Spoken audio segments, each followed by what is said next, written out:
I'm pushing too many buttons. So, all right. Start with a fiasco again. That's it. Welcome to our train wreck of a show. Exactly. All right. Definitely. We run A through good this. description. Let's see. Well, it's like Lee beat DC in here. DC, the same. Bob's in here.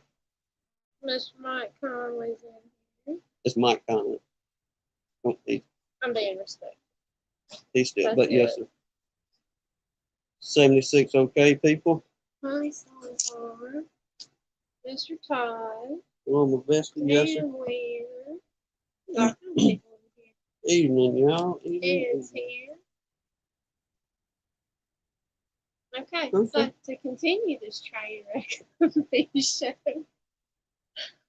Yeah, I got pushing too many buttons. Lee's got a timer going. I beat DC by 16 minutes. He's got it down. Let me write this down on my notepad here. New record for he's DC. taking notes now. Y'all look. Yeah. That's what he was trying to take notes to. Had to take them from him. No, not really. Even the tar here. Today and found them. Hope Sadler, evening. Yeah, I was trying to take her around. She she didn't have nothing to do with it. No, she was gone. She went to one of the nephews, had him a little birthday party, and Uncle Tim stayed home today. And while she was out at the birthday party, I had my crayons out trying to work on some material for this show. And I got busted with them a minute ago. And she's like, "You got the crayons out?" Yeah. Like, really? I went to the kid's birthday party and you stayed home and dug out the box of crayons I keep. Yeah. But we do appreciate y'all in here. We got 17 so far. I can't believe people around in here. Let's see. We had a pretty good day today. Had a good service with the preacher man. He was one of them good eye-opening and listen, make you rethink how you view different things. Where was he? We're ending up the last part a little bit Mark on what the Olivet Discourse. And he got into talking about being on watch, looking for the Lord during all day, night, hour, all that type of stuff. And it was really yes, it was a good message. Instead, I was sitting here while she was gone, I was thinking to myself, you know, I look for the Lord up for all the time. I look for it. But I don't watch for it. Like, on post, just full attention on him. And I had a little bit of come to Jesus to myself, let's say, while she was down the road, but that's what I needed. And like I said, good service. And to the ones of you on the last show, we'll try to start doing a several of you has mentioned kind of like keep somebody in prayer on your mind. And many of you in the comments, we know y'all also are prayer warriors and do believe in the power of prayer. And, you know, we have ones in our group that's been suffering. Keith and Larimore, we know Brad up there in Canada had a bad rundown with his bees and everything. And we got several, and like we talked before, no matter what it is, whether it's great or small, we're happy to do those type things. So in a little bit portion of a segment, I guess you will,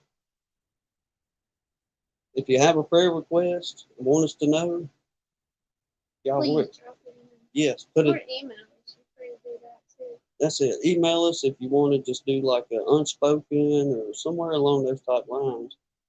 And or if you want to put it in the comment unspoken, or let's continue praying for Keith, or let's continue praying for Brad. We want to try to encourage that a little bit more. But I do believe Keith, he had a surgery and he's still, let me say, in a recovery stage, dealing with his eye. It's hard for me. Yeah. And I don't know if he's in the comments or anything, or he's in the chat yet. But Lord willing, he can come in and hang out, and he can kind of give us an update on what's going on with him. And I got to thinking on something else too the other day. I don't know if they was, I hope they was being genuine about what they was asking. I believe they were, but somebody had asked a question of what is the meaning of fellowship and why we kind of incorporate. That's it. Because I mean, we're here two reasons: Christ, and we couldn't fool with bees if it was not for Him and God, or God, the Trinity. There ain't no way we could fool with the bees if the good Lord had created them things for us to take in. I love what Mike Berry said on, I think it's his last video, and if I misquoted anything like that, I do apologize. But somewhere along the lines of, it's a blessing, or my comment was, it's humbling that the good Lord give us the ability to take and just manipulate just a little bit His creation by working these bees and being able to, whether you're doing it for commercial reasons or you just a sideliner or you just a mom and pop like us, just doing it because you enjoy it. Yeah. But with all that, I did take the time. I'll get it running on this banner here. That thing switch over. But now I looked in, what is it, the 1843 Webster? I think it's 1840s Webster. And pretty well got along the same lines. And I tried looking it up as far as biblical meaning of fellowship. So, mutual association of person, I can't even read my own deal down there, on equal and friendly terms. So we all there. We're here to, help one another, fellowship, encourage, but at the same time learn and do it in a loving manner. Because I mean, y'all, I'm not a teacher at this beekeeping. More than anything, we're definitely still learning a great deal. And but You are really good. but there are many, many others out there that have a whole lot more knowledge on, I mean, it may be the business end of it. It may be, say, we'll use Charlie in his single brood chamber management, and or selling honey, wax, whatever the case may be. Everybody's got a good idea on everything, and we can learn. We learn a lot from these chats. There's oftentimes I sit around and think, pretty good idea, or appreciate or so and so sharing. We do that a lot. A lot. And thinking of that, this was kind of spur of the moment, and the man was gracious enough to say yes. But we do have a guest this evening. We're going to bring him in here in just a few minutes to get him to talk in on. Yeah, he's in the back room still, and we're going to get him to come on, and we're going to talk a little bit about hive beetles. Ain't gonna be no mite tonight, y'all. Did you see those comments? What is DC and Ed. So like they have rough days. Ed gets thrown in the island. DC squished the poop out of his pinky finger. Yeah, DC. I miss that comment, bud. Here we go. Smashed the poop out of my pinky finger between the bee boxes today. It's a good thing it wasn't on video. We knew that, big brother. Yes, sir. Yeah, we appreciate you. We do the same for all y'all too. I mean, we'd have never imagined this would have turned into what it has. Whether it's Bob's lives or it's the stream team doing their lives, or Charlie or Payman or anything like that. We way down on the totem pole on these lives, but it's been interesting seeing and being involved in these lives. Like I said, I learn all kind of good little tricks. Then you learn a trick from old fellow over in Louisiana today, and it just blew my mind. He had some different content, and many of y'all may have seen it. Let me know if y'all see it. Did y'all see Cajun's video on the notching the queen cells? If you hadn't, go check it out. Cajun Homestead, Beekeeping, or Brad. I had no idea anything like that. After the video, went back and done a Google search and kind of went through and looked and seen what everything consists of, and I mean, there was just nothing to it. And the man had queen cells coming up everywhere he had done that little trick there. But another thing, one more deal before we get into our guest that's coming in this evening. What did I just call that segment? Okay. I told you. There'll be a new segment as well. This is what the crayons originally came out for, but he couldn't make it work. So I asked her to get to hold this for me so it could be right in the camera, and she said, no. She don't even know what I wrote on this piece of paper. No, At first she was like, no, that's good. I said, you want to see what I got wrote down here? She said, I do not want to see.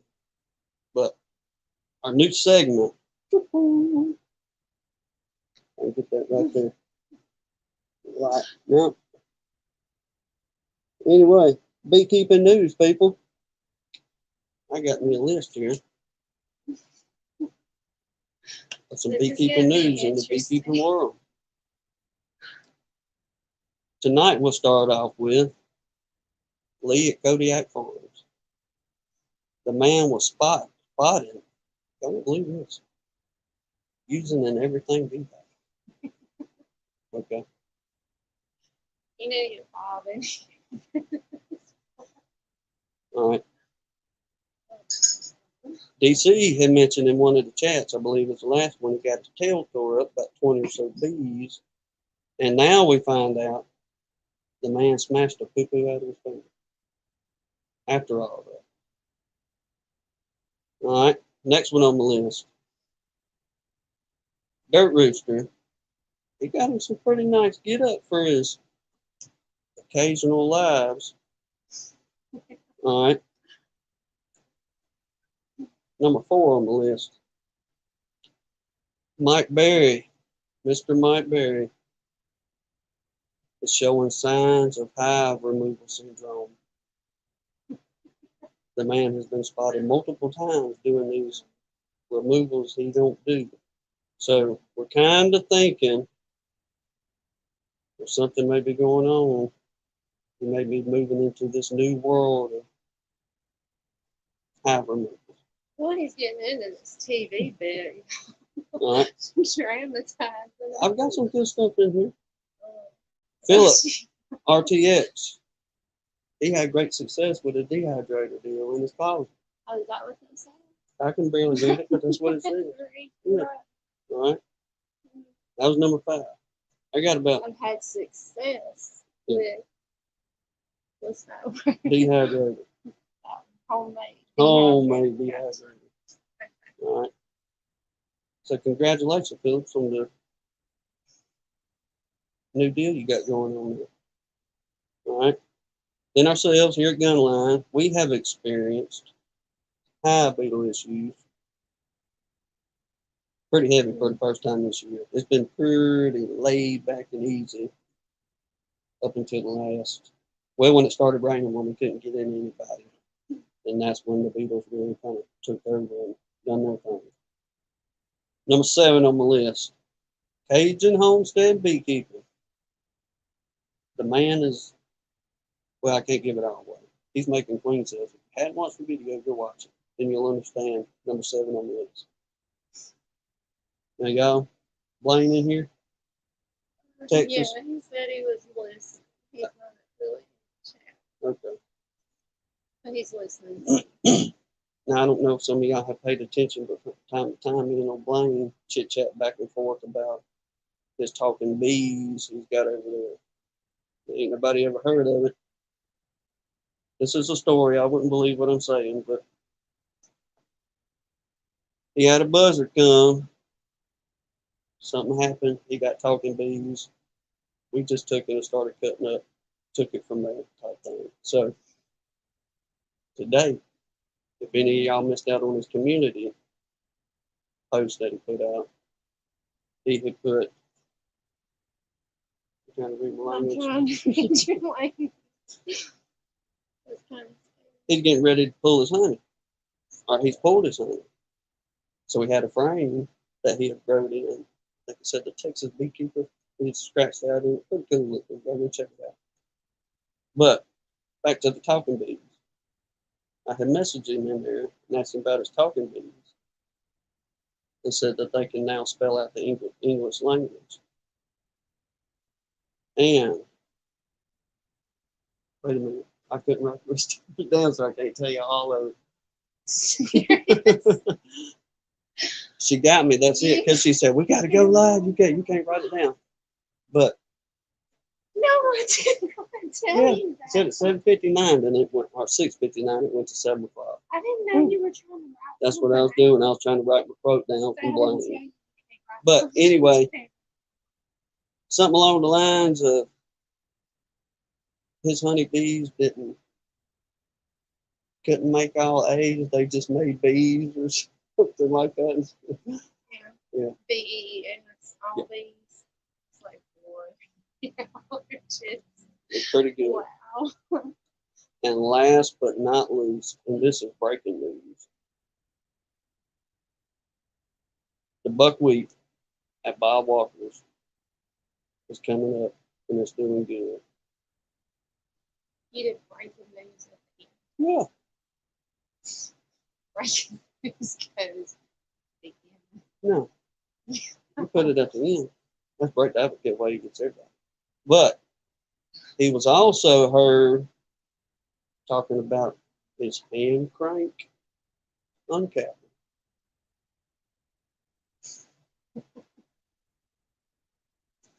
That's the end of the segment, people. So, after all my shenanigans and carrying on, I hope everybody really is having a good Sunday. Hope y'all got a laugh out of it. If not, give me a thumbs up anyway. And I got all I'm gonna have the crayons really wild for me. So, what time we got here? Without further ado, we're gonna let our guests speak about 30 minutes or so and talk about what we got in subject, and we'll open up the chat for everybody to come in after we kind of get the nuts and bolts of everything laid out. And y'all please come in and join us during that time. But Feel free if you can hang on. let's see if he's still in here. Yes, sir, he's in here. Patiently waiting. Yes, he's in. Thank you, brother. Lord mercy, you ain't got to thank me, baby. Is this mic working? Yes, sir. We can hear you. All right, man. It's good to be here tonight. Appreciate you hollering at me, brother. Hey, we You and appreciate you Hannah, coming in. both of you. I say baby, but both of you. You know what I mean. Yeah. Oh yeah. Yeah. Y'all getting rained out up there? Or? Well, we've had some rain on and off, and but it's not been nothing major. We've had bees been out working pretty good still. They take advantage of the in betweens. Sourwood seems to be a going on right now, pretty strong. I heard something weird. Don't know if it's me or not, but yeah, sourwood's going on pretty strong right now. So they got a good flow, and they're wide open, uh, packing it in. Earl, I don't know if it's on. Can y'all hear Earl, or is it just on our end good now?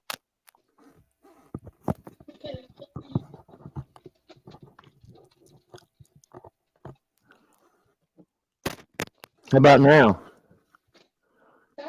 It's low, but we can hear you on our end. I don't know if everybody in the chat can hear you good. Really? Y'all let us know if you can hear Earl good. Or... Okay, I guess it's just on our end. Well, sorry. You just leave it to me. I figure I'd mess it up. Give me 1 second, Earl. We're gonna turn it down on our this end and turn it up on this down. I can tie up an anvil with a cotton ball.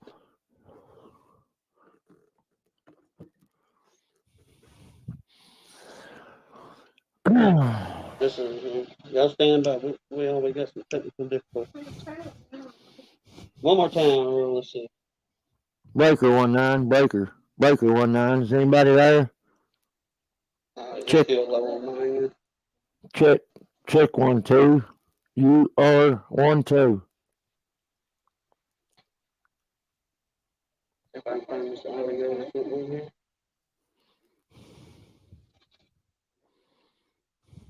Yeah.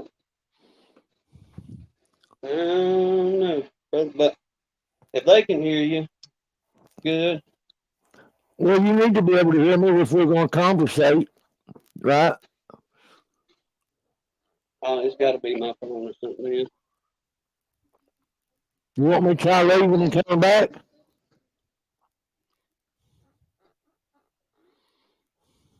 Let me see. Y'all stand by. Let me try to refresh it.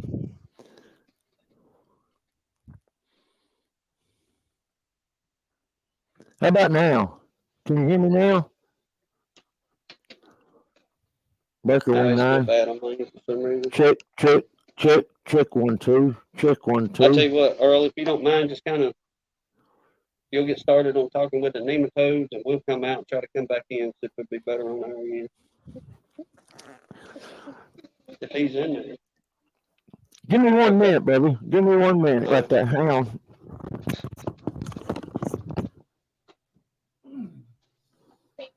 I had a phone call on my end, y'all. The audio just went to it for some reason. Everybody said it's loud and clear. Maybe his coming out and come back in. I should have been more prepared than this. I'm sorry. I got it now, though. Hang on. Give me just 1 minute. When you get to talking about nematodes, first of all, there's a bunch of different kinds of nematodes. And the ones we're looking for or talking about are the beneficial nematodes. I can hear a little scratch in the background too, Tim and Hannah. I don't know if that's what you all are hearing, but there's certain ones that you can use, and there's some that you can use in combination together, and they can do certain things. Let me read you just a little bit about it right here. It says, what are, by the way, what I'm reading out of is a magazine that if I order anything of that nature, It's natural and organic IPM solutions, Arbico Organics. This is an older catalog, but you can see it right here. Seems to be coming through pretty good. They have a section in here just about the nematodes. Okay, I'm going to read from that and give you a little bit. There's even a chart in here to show you which nematodes work together and what you're trying to control, because certain nematodes clash, and if you're using other, some other kind of whatever, you got to make sure that you have the right balance. And this thing, it balances all that out for you.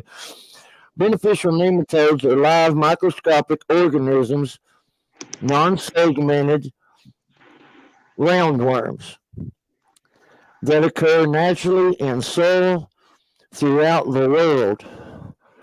And they're natural, so natural that some people have actually, if they've been around a lot of shellfish and whatnot, they'll know probably about this, and that's that you can actually get parasites in your eyes.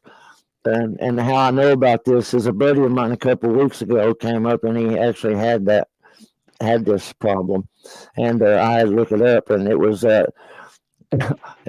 he said he had worms in his eyes, and and he had a parasite, and so I looked it up, and it turned out to be a nematode that is found on crayfish and stuff. And ordinarily, it would find a host like in an animal, a dog or cat, such as that.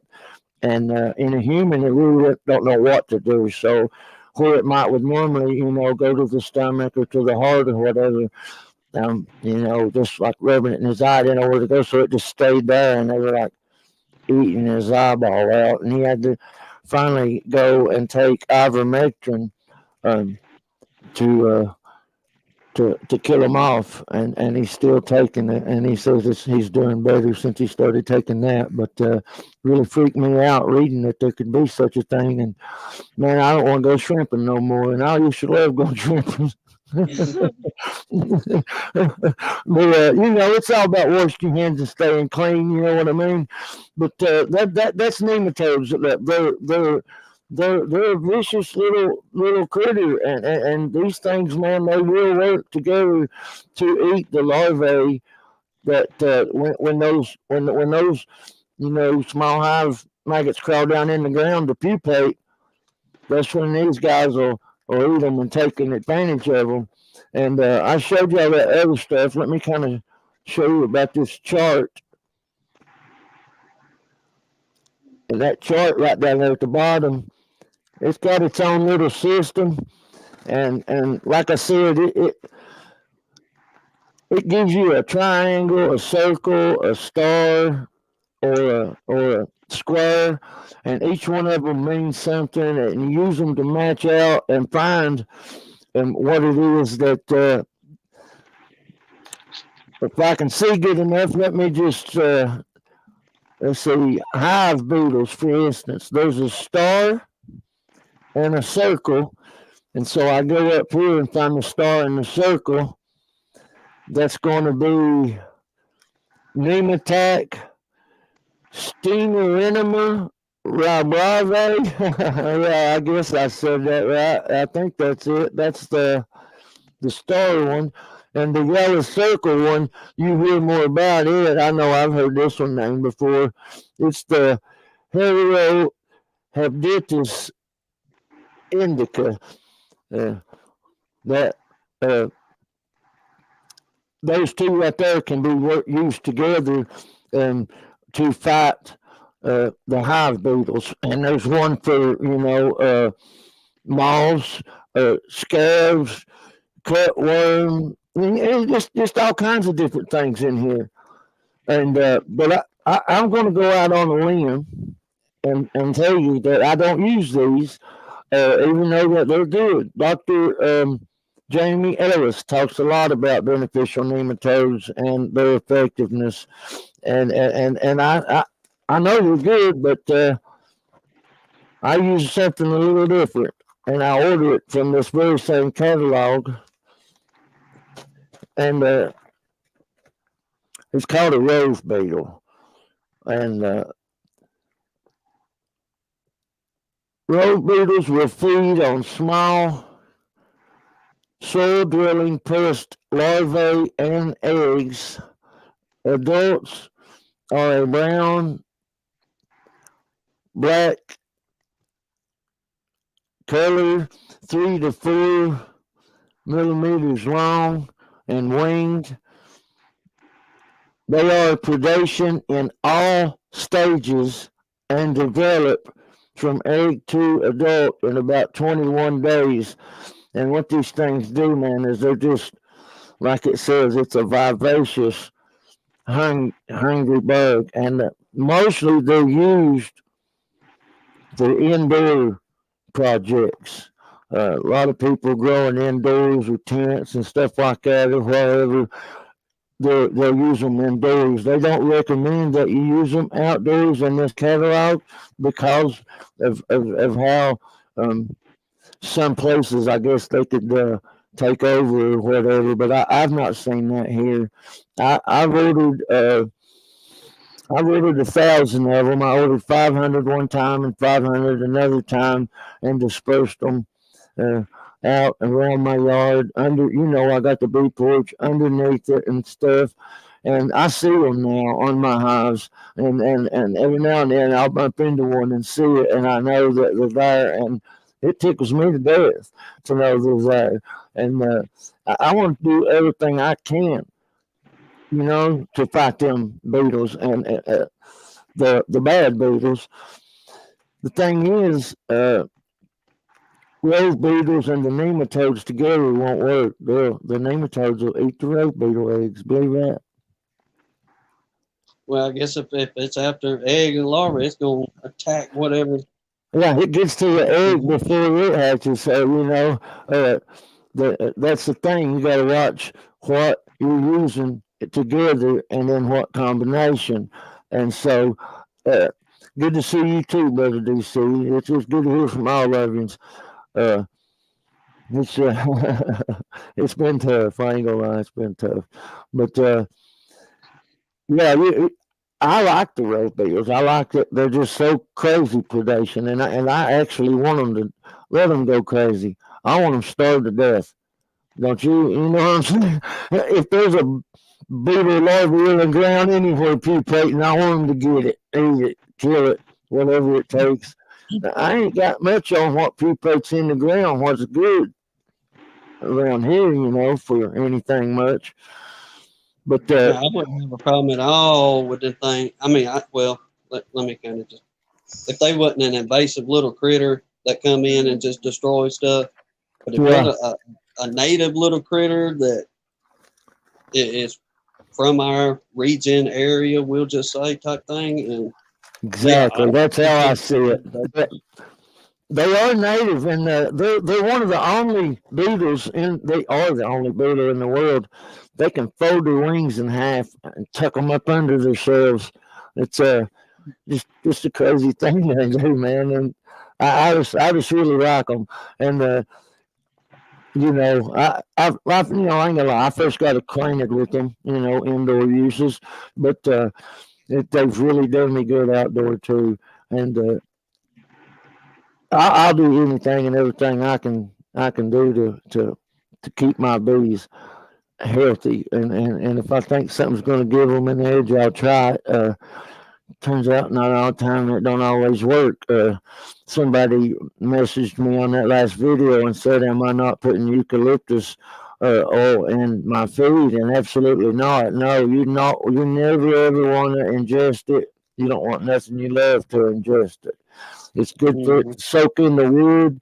You can breathe it, but ingesting it ain't good. It's highly poisonous. It eats your guts out, and it'll kill your bees instantly. I know. I killed a hive experimenting with it, so I know for a fact it'll kill them.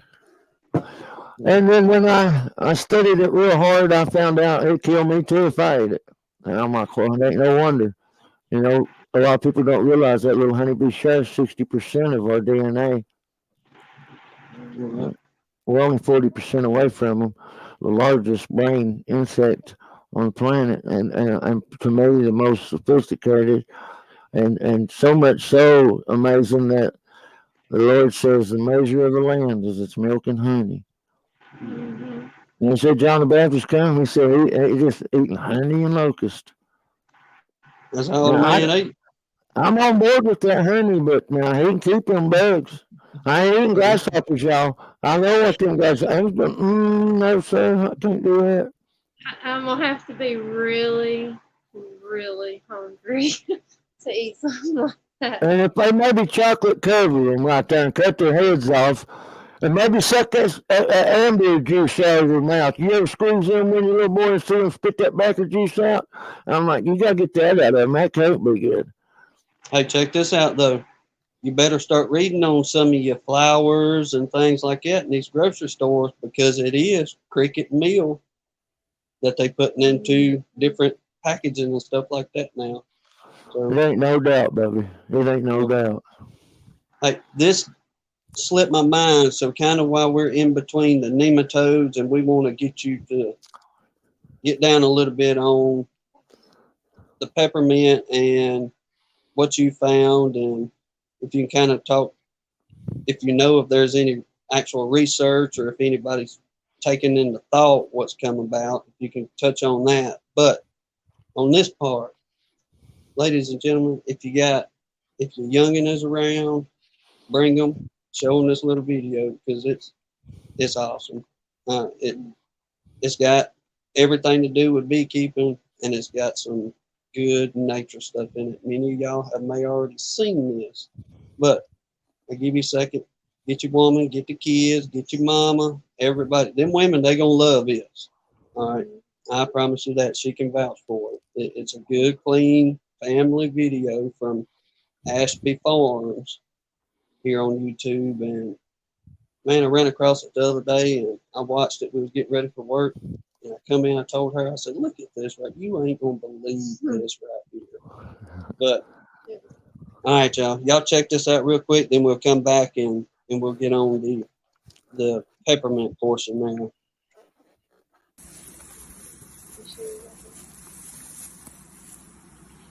Just another day in the bee yard. Come on, baby. Get away from the bees.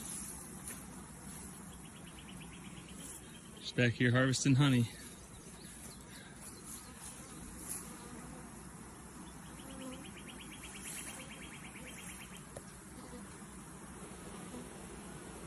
Oh my gosh. So cute. I bet she's probably getting stung. I'm gonna leave her alone.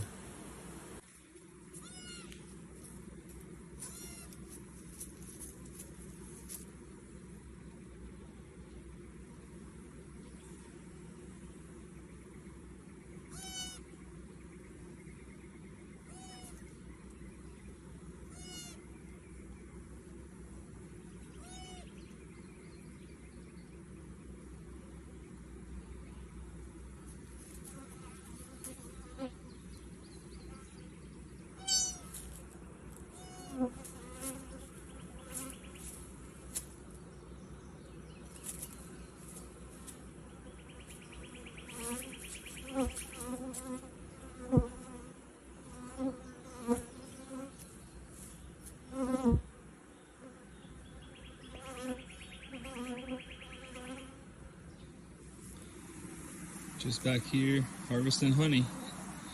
Another day in the bee yard.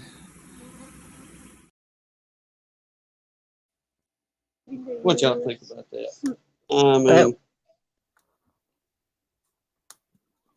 that was cute.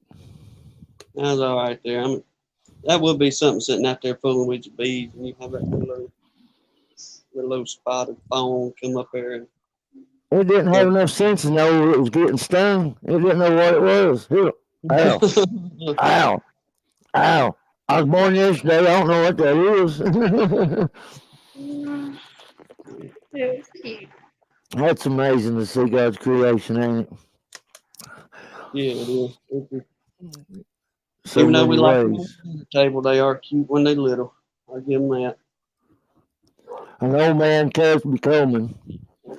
my old mentor told me about peppermint a long time ago, before I even got into bees, and it's something that I've found that works. It's the reason I started my channel was to share it, to help people with it, and since then, I've been forced actually to investigate it and learn more about it because there are no more skeptical people than beekeepers.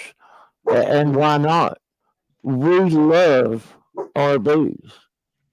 I mean, we love them.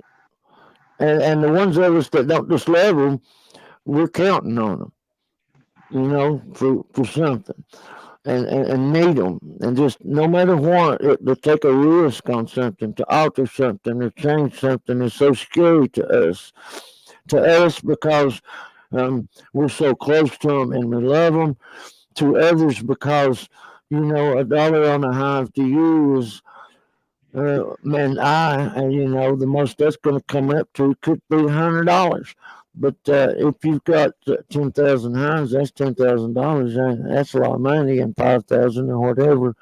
And so if it's $2 or $3 a hive, it adds up even more. I mean, you think about slapping a hive alive funded on there. You say that's just $3 or $4, but times how many, it could get expensive.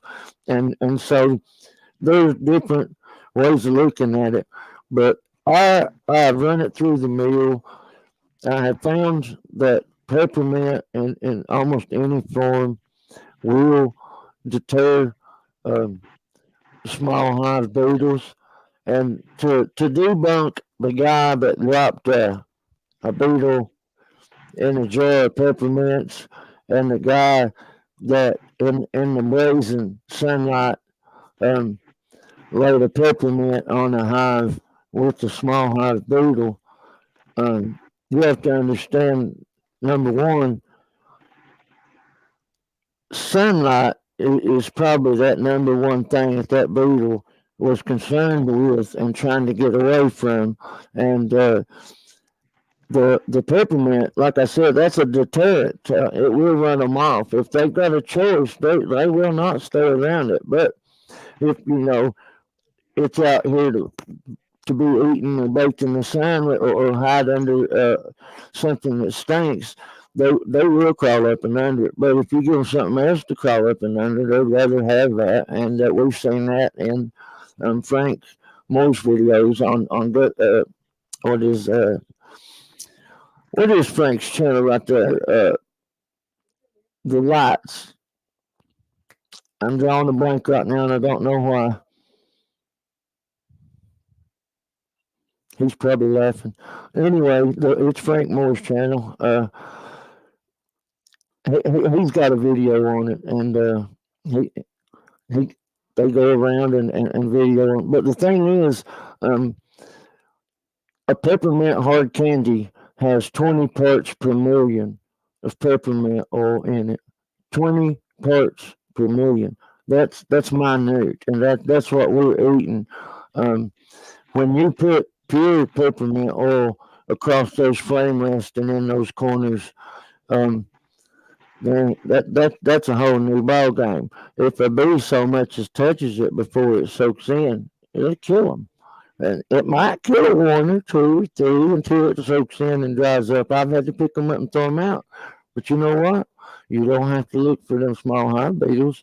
And I brought those hives up from Georgia, and the first thing I done was laid the peppermint to them, and in 4 hours had 28 dead or wriggling hive beetles in my IPM diatomaceous earth trays in the bottom. Done the video and showed that, and then done the same thing on another one, got 13, and all I done was I took peppermint oil and I put it in the corners and across the frame rest and in the other corner and let it soak in, and then I'll put my 4 or 5 peppermints in there, and they'll howdy Bob, and they'll get to eating on them peppermints, and that'll let that peppermint oil have time to soak in.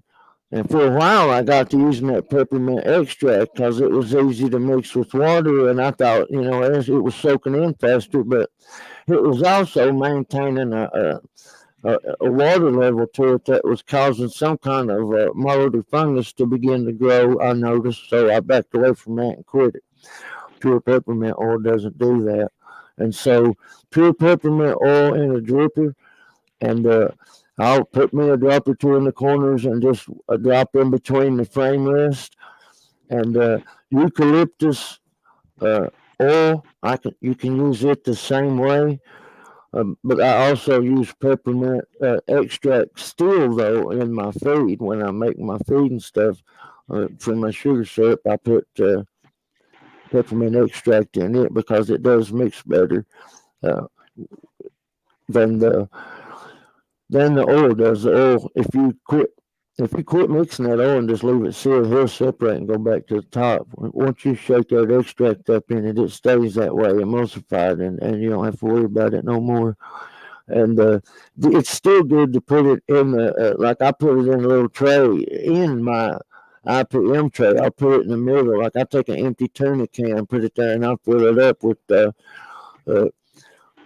peppermint extract and water or pure peppermint oil. But to do that with, I prefer peppermint extract and water because it's mixed up with that water, and as they heat and circulate in the hive, that's naturally going to evaporate into and circulate through the hive, and I use that kind of as a way of treating them, and it works real good, sure does.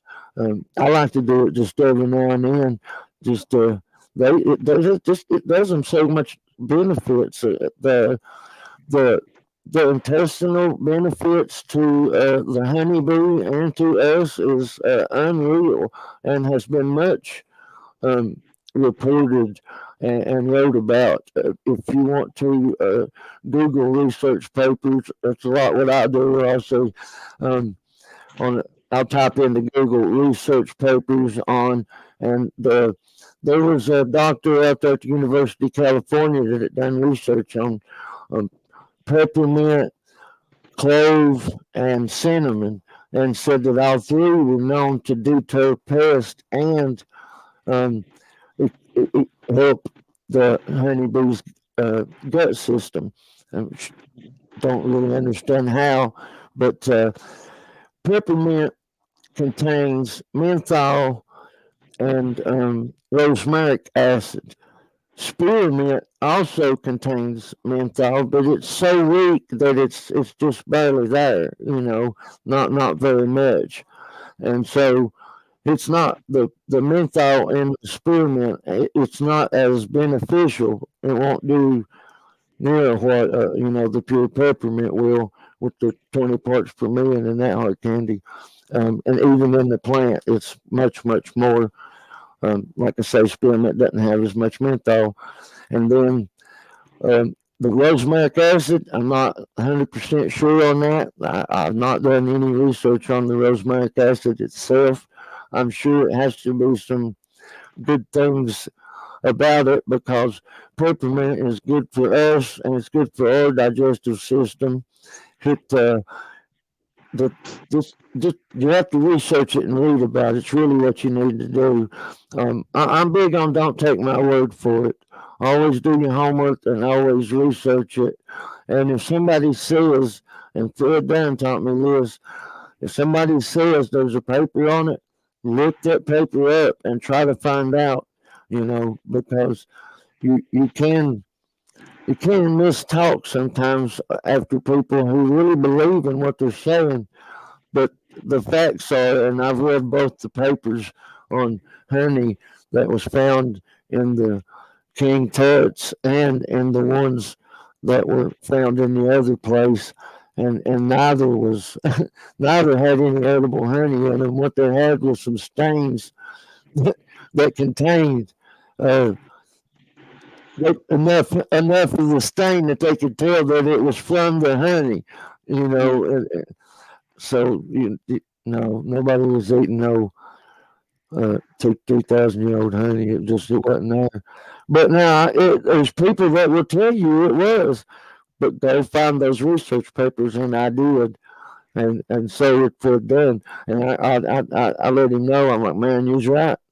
I actually went to the papers, and it wasn't no honey. It was spots of honey in the bottom of a 2,000-year-old jar, and I was even saying, well, now that one at King Tut didn't have it, but this one does. Right up till I read that paper and I quit it. So Yeah. it's really good to do your own homework, do your own research.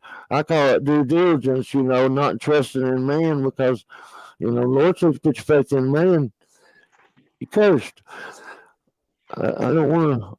I don't want to go down that road. I like to make sure. I like to know for sure. And like I said, the peppermint sticks, they work great. I just found them to be cumbersome when I was messing with my frames. Down in the bottom, they work excellent. With the way I've got those hives set up using that otter text on top of them, I just got to just peel it back and put it across there and then cover it, and then do the same thing to the front. It's easy to do.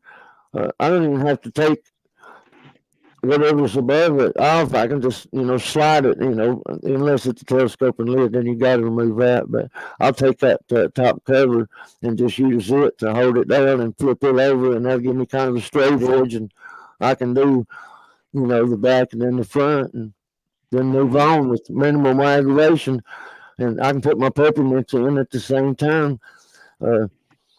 I'll put the drops in, and then I'll put my peppermints in. The reason is because once I start dropping them peppermints in there, some of them fall down. They get mad at that. Yeah, quite a big year.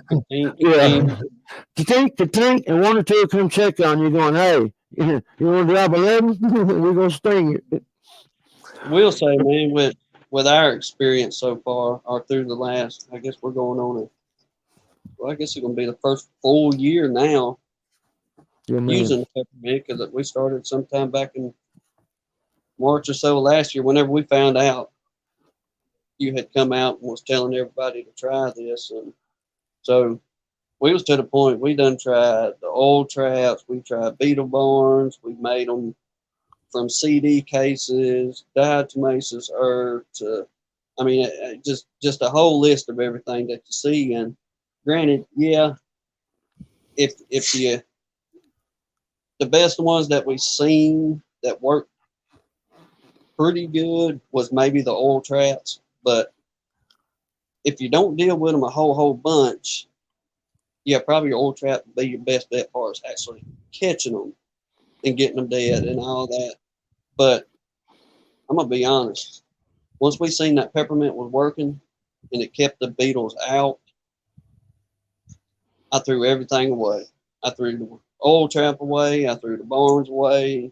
The little CD homemade thing we made, every bit of it went to garbage. And we just kept on with the beetles. But we have them so bad that, just like we'll use this past couple of weeks, for instance, we've been covered in rain for the last 2 weeks, basically. And we had a small little break to where we could go out and kind of just look at the entrances and see what everybody's doing. And y'all, I'm telling you, it happens so quick and so fast down here. It don't take but 2, maybe 3 days, and that hive is completely destroyed. There's no saving anything. Pretty much, oftentimes they abscond, and you've lost that colony. That's just how bad they. If y'all watch the short, that'll give you an idea of how quick it happens around now. Start giving that peppermint oil drip a try. In between the frame rest. Even in your own hives, you can go down in between them frame rests and put your drops all the way down. Don't be afraid to overdo it. Look, before I had this peppermint, a whole ounce, and I had this dropper on the end of it. You just shake a drop at a time out.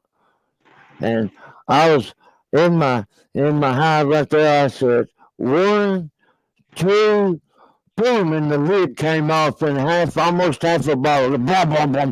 And I caught it and I looked and I was like, man, I almost got a half a bottle. It was over a quarter. And I'm like, well, I've probably killed them or something. I put the lid on them.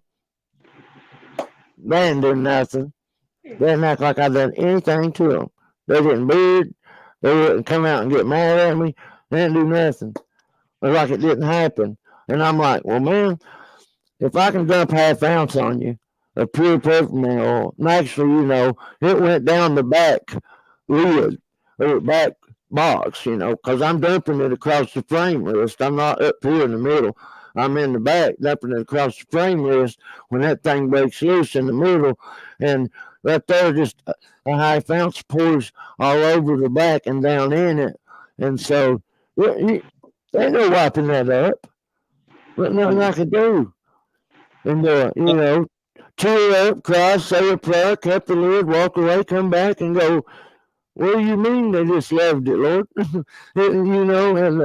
So feel confident in knowing. If you want to put 4 to 5 drops, 6 drops in the corner, and 1 or 2 drops in between each frame rest, if you want to just run down there and spread it across them and put one in between and one on top. I have done all of these with success. How have I stuck to it? It's because of keeping the peppermint oil and not wasting it, and just because I got to the point where I was going through a lot. And so I'm like, okay, what's the what can I do here where I'm at to get by? And I found that every 2 weeks I'll go out there and just peel that back and put me, 2 or 3 drops in the corners and 1 in between each frame rest all the way across, and do the same thing to the front and do each hive that way. And I'll put, like I say, 5, 6 peppermints in there at the same time. So by the time I eat them peppermints up, that stuff will be soaked in good. And I'm telling you, you will see a difference in your bees. And you'll see a difference in your production and stuff, because think about it. They say a hive can take care of them. Okay, I agree they can. How many bees are taking care, and how many of them's job is it just to feed, house, and jail? None of my bees do that. All my bees work on honey and propolis and bee stuff, because they're just simply not there. Do they come? Yeah. I see them in the diatomaceous earth tray in the bottom all the time. And if I go over 2 weeks, I'll start to notice 1 or so. I'll go through all of them. I'll see 1 or 2. And I'm like, you slacking there, you need to get on top of it. It lets me know to stay diligent, which is why I can say with confidence, but that's where I'm at. But I'm telling you that, down there, if you need to add up to 6 drops in the corner and a couple drops in between, or 1 in between and 1 up, you're not going to overdo it to the point where you're going to lose any significant amount of bees. That's going to be our next move. Well, we're going to continue with the candies because I don't know why, but I like the fact with the candies that they take and put that candy around that brood. For whatever reason they do it. We do see them for a little spot here and there on a honey frame and all that, but taste the majority of it, yeah, you won't ever taste that peppermint in it.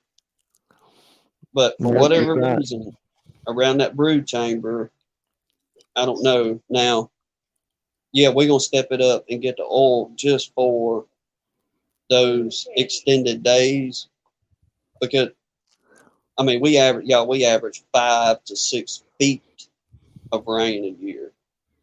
So it ain't no problem for it to rain 3 or 4 days straight and not be able to do nothing. I'm just being modest. Yeah. But the oil to take and give us that extended run until we can get back here and, kind of throw a few more peppermints to them type thing. But yes, absolutely. We're going to graduate to the oil and continue peppermint because, it works. It works great.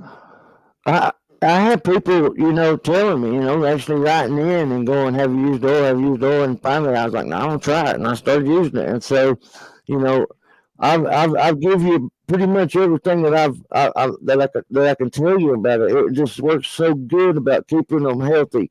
I really do not believe that no Zima can exist with it. I really do not believe a tracheomite can live uh, with them eating that peppermint, and in the concentrations and in the forms that I'm feeding it and allowing it to mist through the hives and soaking it in and doing with them that it's I'm confident that I'm slaying the mites. Peppermint is a known mite killer. You can look it up. It's an old farm remedy, and it's still used as a spray to you know uh, deter beetles and spiders and uh, stuff from your house and home and to kill them in the barn, or you can spray it on chickens to kill mites. Um, the thing about it is there was a paper in Africa written. They wanted to test peppermint oil and its efficacy uh, as a honeybee destroyer. They wanted to see if they could, in fact, use it as a way of pest control, kill the bees with it, so to speak. And the best they could do in their highest percentages was over 5,000 parts per million. And they could only kill 37%, which wasn't fatal. They easily overcome it, and they uh, beat it every time. Therefore, it was not. It's non-lethal to honeybees. However, very lethal to a lot of other bugs, especially small ones. It just overwhelms their little bodies. And I'll give you a little example of that. This is the main thing I used to do when I worked at coal mines as an outside man. They eat up with rats and mice and stuff at them places. But I'd sit out there at the can of ether and throw a cracker in the floor, and every time one comes for that cracker, I'd shoot it in the face with that ether. I can drop a mouse dead with it. This shake can go on and have a fit or two, but I can kill it with a shot of ether. Same reasoning. Uh, Shot of ether don't kill us, but to that mouse in its small lungs, it overpowers it, sends it to the gas chamber, so to speak. Drops it dead, ether poisoning. And so, same thing. To me, the strong, uh, I mean, I still smell honey and bees when I smell my hives. I don't smell peppermint. And now I know that they got Galloway lights, Frank Moore Galloway lights. He's the one done the video on the little mite running, or the small hive beetle running around the different ones, and it stayed away from the peppermint ultimately. And when he dropped the mite of a mite onto the peppermint, it instantly died and quit moving. The video is on his channel, Galloway Lights, Frank Moore. It's just saying it, it really does work. I do not know or understand tea tree oil enough, Brother Mike, to really get into it much. Again, I won't talk on what I don't know about. I won't. I won't support something I don't believe in. I've been slimed out. I once did. I was out there at a hive out from my house here, and I said to myself, "Oh, it'll make it 2 weeks." Well, y'all know what I did. It didn't. Or I was in tears because I knew 20 cents could have saved it. I We've just didn't never, want to walk back out there. so we've never used any tea tree oil. The only oils we have, well, the only oil I guess we bought used is the eucalyptus. All right. And the sole purpose eucalyptus on our end is for the wax moth. We put them in the box whenever, you store in a box, or around here, them jokers, they get pretty bad too. But the beetle is the number one for us. And we just stick them in, say, like just a touch of it in a swarm trap or something to kind of keep them out of some good comb. But we like to try to at least put one good frame of old brood comb in one of our swarm traps. So, Do you know what a but mouse dice is? uh, A mouse dice is a die that looks like a regular dice that you would play Yahtzee with or something, but on the inside it's packed with sheep's wool and peppermint oil, and supposedly peppermint oil runs off mice too. You can buy them on Amazon, by the way. They're mice dice. we ain't had no problems with no mice or any critters, coons, possums, anything like that. And we got them running everywhere around here. And now we do sit and often watch at them little blue tail skinks. Yeah, Some yeah. of y'all know what we're talking about. Mm-hmm. But some of them Fast. little, The fast. and they love honeybees. they love them honeybees. Now we sit there, Feast on They don't them. love a BB gun, I can tell you that. we just let them. I mean, it's just, a few little honeybees here and there for your little butt. We get more of a kick out of watching it hunt than we do trying to run it off type thing. But Not as big a kick as I do is cutting them in half from 10 yards away with a cheap damn BB gun. I love it. I shoot them all day long. I shoot them hornets too if they land. And I can't do it when they're flying, but if they land on that box, I shoot them off the front of the box.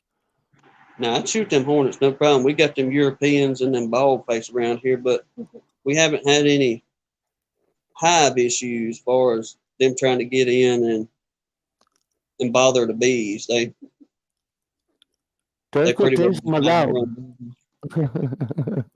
Do what? I just kidding. I said, Tara, quit teasing my dog. No. Yeah. Hey, he's fighting the tar out of me. I can tease him a little bit. Pin that link. Y'all come on in. We're gonna pin the link, and anybody's got a question, if y'all just want to chit chat, say hey to Earl and that type thing, y'all come on in and let's. If y'all got a story to tell on the Yeah, let's peppermint. know. I've had so many people, message me and text me stuff and tell me, I've tried it. Like I ain't never gonna be without it, or it's been a game changer. And one of the dudes from Australia texted me, and went on and on and on about it. And I even sent that down there to that bunch, and they still made that video being silly. The folks over in Australia Mm-hmm. in your peppermint. Yeah, I'm like, yeah, I seen people jumping out of the buildings in 911. Am I to deduce they did not want to use the stairs because they didn't like them? No, them building was on fire. They had to go somewhere. Same way for that small hive beetle. As sun was beating down on it, it had to go somewhere. You'll jump off a building. You'll climb into peppermint. You'll do some crazy things when you're on fire. When you just think about it, there's smells that gets us that go, whew, I ain't going up in there. Yeah, well, saying, you can't say people from 911 just hated stairs, jumped out windows. No, it was a fire there. They couldn't. They had to go out the window. You can't stand being burnt to death, and that's probably the sensation a tiny black dot feels from the sun when it hits it. I know a black car sure gets hot, don't it? Oh yes. Yeah. But I may be overthinking it. Well, it's good to be thinking, but at the same time, like you say, you don't want to take and get too much information overload and just go be in a confused state more than you are understanding what you have to. Absolutely, and it's easy to get in that state if for me, my way of getting into it is because I got so many stupid ideas. And if I listen to a lot of people, that'll give me even more ideas. So then I'm like, and I'm the kind of guy, I got to see it. For the longest time, I didn't even believe it was such a thing as a VSHB. I'm like, they're blind. They don't know what you're talking about. Next thing you Well, know, I'm on the phone going, man, these bees are dragging out pupae with small, with with with red dots and with little tiny messed up wings. They're dragging them out. It's happening. This hive, and then they're still out there, and I still ain't treated them. And ain't done nothing to them, and they're just nothing in them. They wiped them out. you're talking about bees doing certain different things, like pulling the ones out with the form wing, or Hmm. whether they got an issue to where they cannot contribute to the colony. And yesterday, I'll let her tell this, and you'll know what I'm talking about when I say it. But we finally got a day, and we just run through all our colonies, which we're down to 6 now. We lost one more, and that's in the video from abscond from the last beetle damage thing. Well, we was working was it the last time with the eggs? Yeah, because we Oh, and we had pulled the frame. We was sucking beetles up in the vacuum, putting peppermints in, checking brood, making sure everybody's doing well and fine and all. Well, one of the frames we had pulled, we was in the horizontal hive, and we had just kind of leaned it on the lid back there. And I'm trying to reach down. They had built some bridge comb between the frame wall and the actual hive body wall. So Yeah. y'all, they had a mess in there pretty much. so it was a disaster. We trying to clean all this up, and According to you, I bet they thought it looked good. oh, it was good. Brand new beautiful comb. They I'm found joking though. something somewhere, I have. and they took in that queen. Hannah said, "Look on the frame." She says, "There's that queen right there." Well, I look up, and we're watching her for a second, and she goes to lay an egg. And I'm thinking, man, dadgummit, I wish I had the camera for this, because it was just perfect. You could see her lay that egg, but you But gotta realize, she didn't lay it in a cell. She was just kind of walking, and somehow at first I was thinking, what in the world is wrong with that bee? You see this little white tail coming out, and I was like, it's an egg. But there was no empty cells, and she's just laying eggs. But one of the worker bees, or I guess a nurse bee, I would assume, but either way, one of the little bees went up and took that egg as she laid it, like the bee caught it, I guess, and carried it across the frame to an empty cell and laid it down.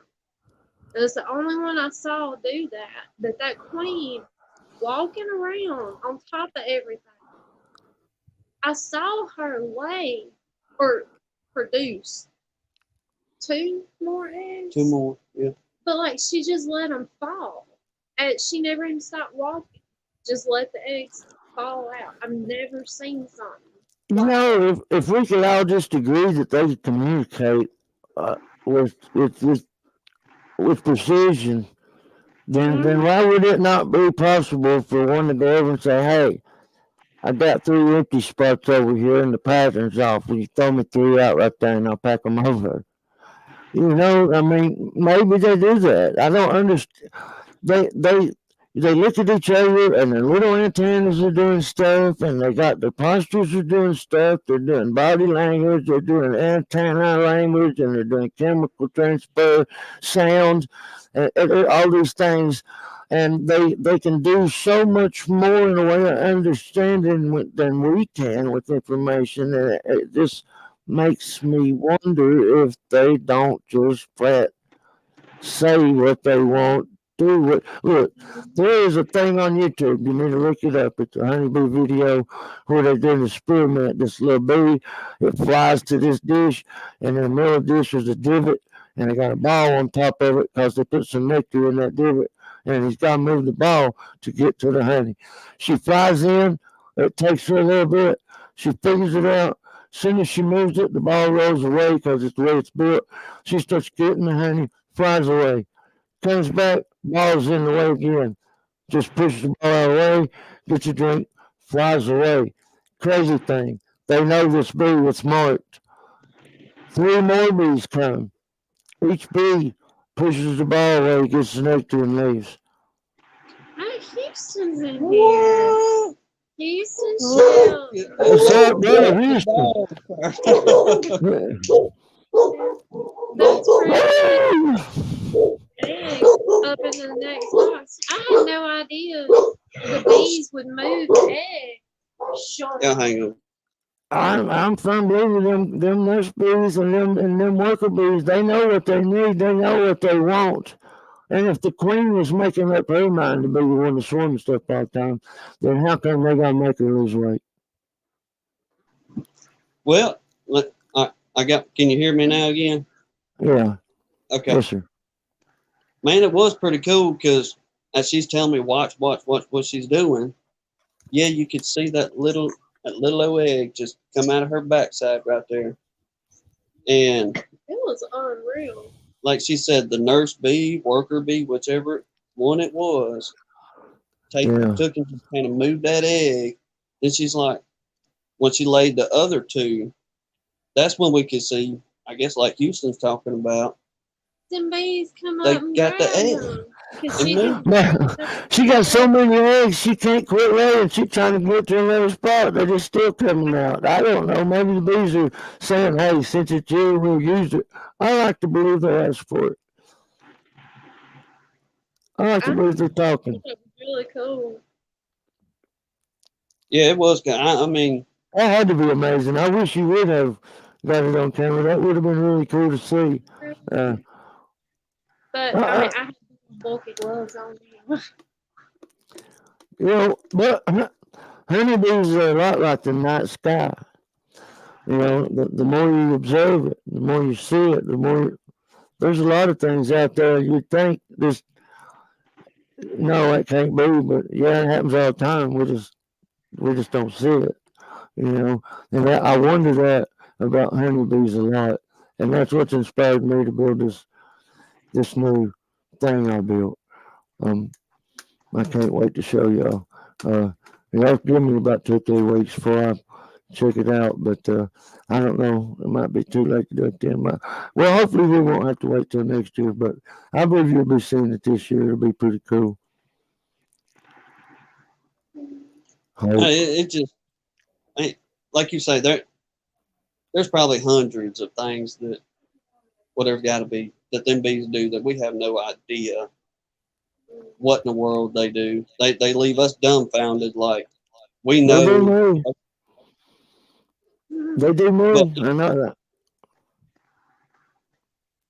even just them simply, like you talking about communicating with their antenna, and it was on the, was it? I think it was in that same box we was in, that queen that we were just talking about. But just watching them come in and doing their directional, doing that little dance, wiggle, turn around, spin, do a half a wiggle and a quarter turn. I mean, it's amazing that God give them that ability to be able to speak in that way, or to actually somehow communicate that we can't hear and pick up on, or what. But it's mind blowing every time you go in there. It's kind of like it's something new and something different to where you're going. But check this out.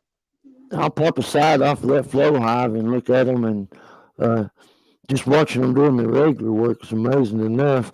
But because of all that light coming in, it won't be just a matter of a few seconds.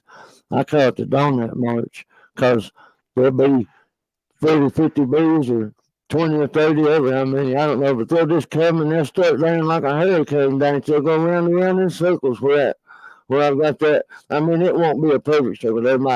They're kind of eccentric, you know, they're here and there, but I'm like, man, why are they doing?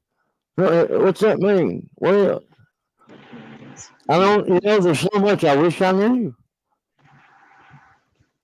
Well, like I said, it probably blow our mind if we really knew what them things is capable of. I mean, we're having trouble trying to figure out the drone saturations and how that whole process is really working whenever they're out in whatever congregated areas they're in. And I mean, there's just so much to take and learn from and how they apply it and put it all together, and it just works. Yeah, absolutely. I like how a DCA is where the drones go to wait, and DCA is where queens go to mate. And then I also like how people tell me, you ever notice when your queen goes out and mates, she comes back and there's a lot more bees.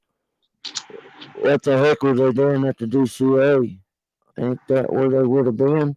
And I know there's workers at the DCA, hence the comet tail, uh, the comet tail mating flight that goes on.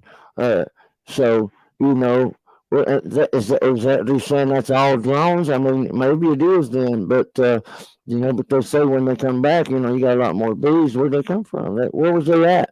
I mean, did they come from the DCA? It was like, well, we got to stop by here. Where who would tell them? How would they know?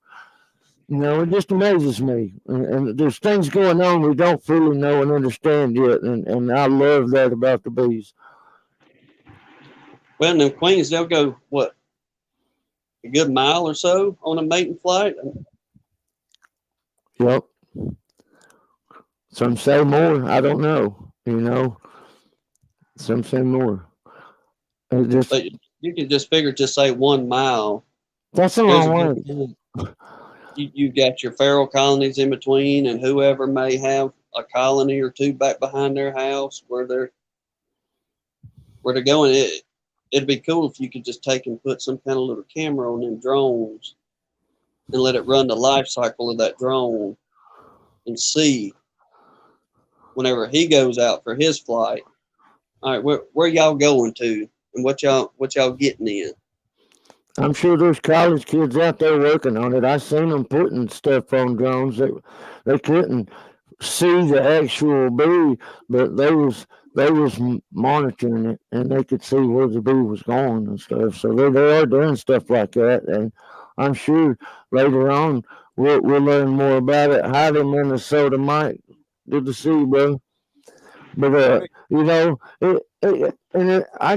But look, you got Dr. Sammy's last research out about Varroa, and when I talk about the people, it freaks them out, and I don't understand why ain't it a more known about thing, and that's that she has to steal a little bit of something from the adult bees and a little something from the younger bees in order to come up with enough stuff to reproduce herself. Up until she gets it from both, she's sterile. And so, if that's true, then there's no such thing as a phoretic mite.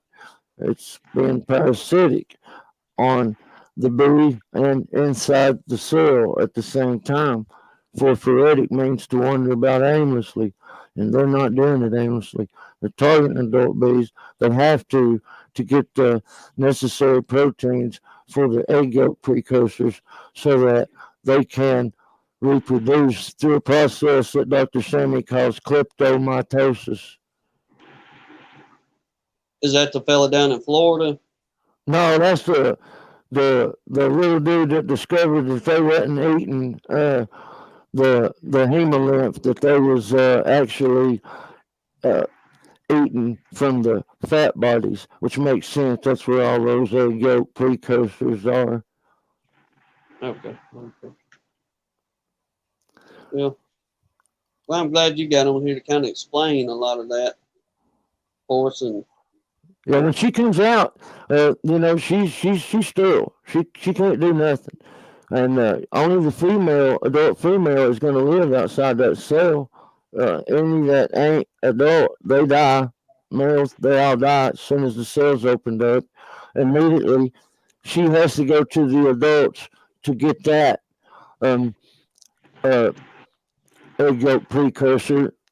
Once she has that, then she can go into the cell and make plans to, get it from the larvae there. And then when it gets capped over, she'll lay a male, and then they will mate and have a bunch of babies, and that's how you end up with a whole bunch of them. And the weird thing is the whole time they're packing and stacking that white poop to the 12 o'clock position inside the cell, and so they're always keeping it up out of the fluids.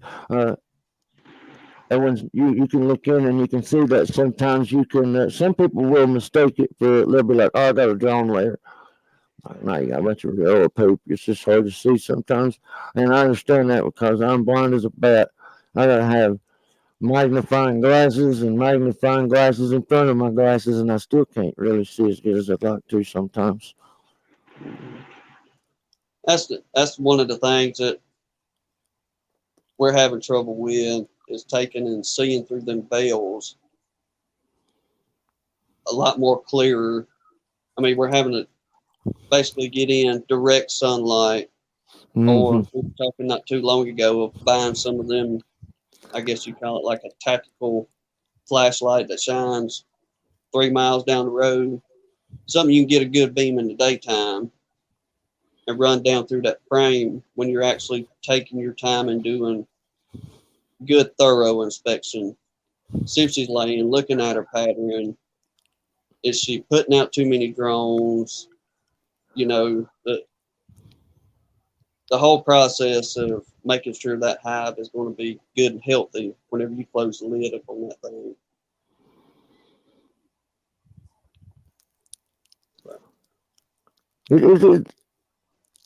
It's just nerve-wracking sometimes when you don't. I mean, there's so much out there, and when you do put that top lid on, do you walk away saying, "Oh man, I got it down now as I'm looking good," or do you walk away and go, "Oh crap, I hope this works. I gotta go talk to the Lord a minute," or I don't know about this. I'm scared. Maybe I need to get back in. It can be a big deal, man. And like you say, putting that lid on and walking away. How do you feel about it? What have you done? That's the question you got to ask yourself quite a bit, man. All right, Mike, how you doing up here in the North Country? Peachy. Peachy, he said. Yeah. I was listening to the conversation here about, peppermints and so on and so forth. And remembering that I do not deal with hive beetles. The only time I have is when I bought packages. And looking back on that now, I don't think I'd buy another package that if I didn't hit with OA first, but that's another thing. But I remember Bob Binney talking to the Australians about using tea tree oil towels. And he's not shown any of that in any of his videos. And he was explaining how they do it. They take the whole towel, they cut the towels in half, and then soak them. And he got that from his Florida beekeeper. Now, Earl, do you remember I'm that? not sure who you're talking about. I never mentioned no names. Bob Binney. I didn't mention any names. I don't know. You don't know who Bob Binney is? Oh, yeah, I know who Bob Binney is.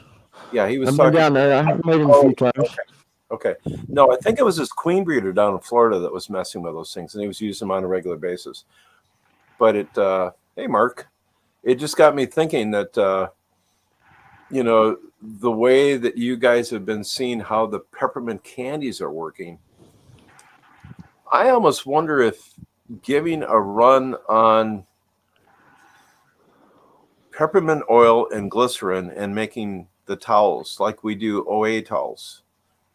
I mean, I have no concept if that's a good idea or not, but I don't even know what that is and what you're doing, but that any way of using it or introducing it, I think is going to be beneficial because of it being so. I mean, awesome. I mean, yeah, just the shop towel treatment of oxalic acid, and they do that with tea tree oil, and just replacing the OA or the tea tree with peppermint oil. I mean, it could be something too you could do during the winter months when you can't do nothing else. Well, I was thinking about Tim and Hannah, your high beetle population, and what the results that you all found about.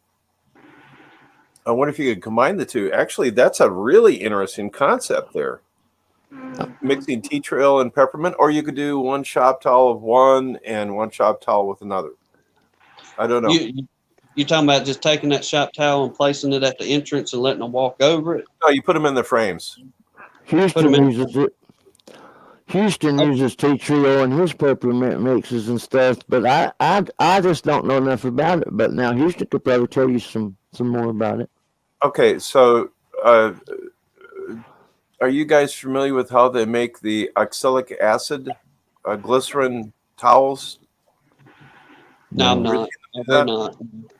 Okay.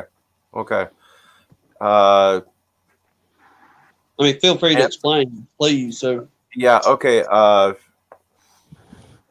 Boy, I'm trying to think of somebody that's that explained it much better than I can. But Houston, that's really interesting. That makes, yeah, that's actually some pretty useful information there. Okay, so what you do is you get these. In fact, I've got the towels someplace. I think they're using the Swedish sponge towels. And I believe, I'm trying to think who's been doing that. Randy Oliver went into it pretty deep. Yes, thank you very much, Lisa. But you're basically taking these towels, not paper towels or whatever, but something fairly substantial. Some people have found that there's a pig towel that they can use. It's just a brand. And you mix oxalic acid crystals and glycerin together. You bring it up to a certain temperature, and you just lay the towels down in that, and it absorbs the oxalic acid. You're doing a slow release. It's not to kill all the mites, but it's to keep them knocked back a little bit. Now, we ran those last year. They're totally illegal. The regime FDA won't let us do that. So, yeah. Thank you, DC Pig brand. In fact, you might have been the one that rolled me onto that, but it's just, you lay the towels down in there, and it does retard the mites to a point. And again, it's not to kill them all, but you put those towels in there and you leave them in there for, I don't know, like 60 days. So We're that's looking for relief, right? I mean, we want relief. The fewer, the better. I mean, to okay. me, if you have to double up or whatever, using maybe 3 things sometimes is, you got to do whatever it takes when it comes to being at war, I think.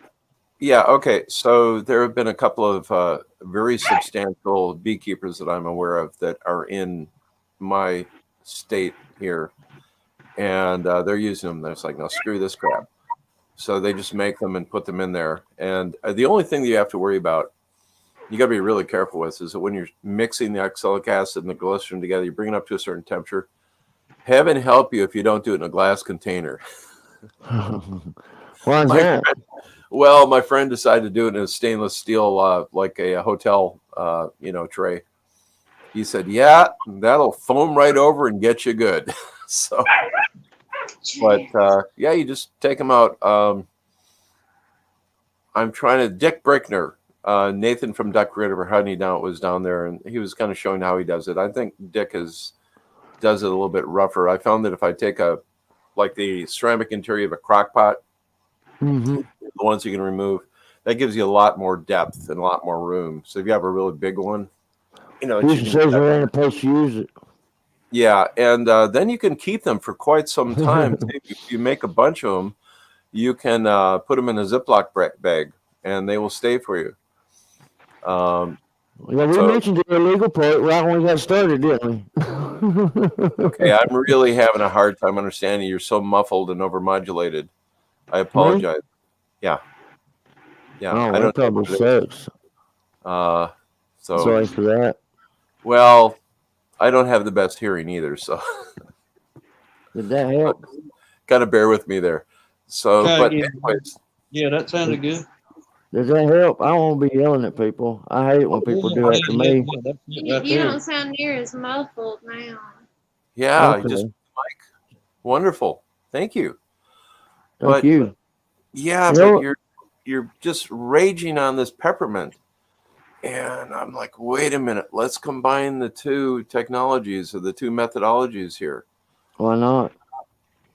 I mean, we're all about trying to take and use anything natural we can put into the colony versus some kind of chemical base or something manufactured up in a lab kind of thing.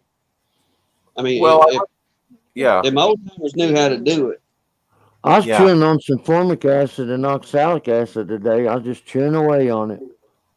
I was eating rhubarb. Oh yeah, yeah. That's true. I'm actually making some rhubarb and strawberry Jam. moonshine. Mm. Like a little bit of bitterness in there, but Did I ever tell you I ooh-wee. love you and think of you like my own daddy?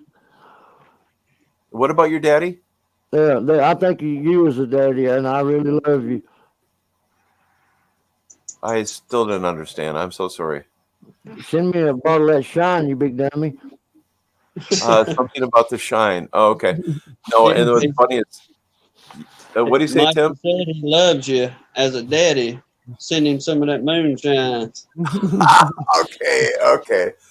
Well, the last batch that we made took a year, and that was really interesting because we left it in the fermenter, the primary fermentation, to let it age before we ran it, and that was a rye bourbon finished off in a cherry cask with our ghost pepper honey. And these people are trying to buy this stuff from me, and I'm like, no, this is just a reserve. If somebody stops by, they want a little bit, But they got pretty excited about that. So I something, if there's a rumor that I might actually be able to make it to the Hive Life conference, so I'll have to bring some samples down. It's That's it's kind right. of fun. And then my neighbor here is he's a heck of a brewer. Oh my goodness. He's gonna take Well, some of my honey and make mead, and I'd like to try. I'd love to try and make some mead moonshine, Earl. Lee done a great job. Lee done a great job. He gave us a little taste of it. Man, that stuff was great. And I can only imagine. I mean, I've had strawberry rhubarb jam, but I can only imagine what it would taste like. You know, Oh, rhubarb pie. it's Rhubarb strawberry pie or it's what? crazy good. Yeah, it's just happiness. But I It's just it's it's like a sweet and sour before there was one. yeah, it's just good fun. I'll probably actually just drizzle it over some ice cream, but whatever.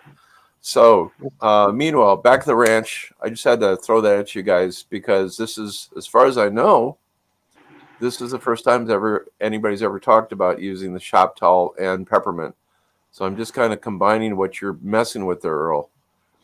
It And sounds absolutely plausible. you can get the glycerin, bite by the gallon vegetable glycerin, and Do you sing the song Glycerin as well? You are glycerin, glycerin when you walk away? You don't know that song, do no, you, I'm Mike? usually singing. No, I'm singing the Banana Boat song. Apparently, that's the new anthem for our country. So, Well, hey, just in light of that,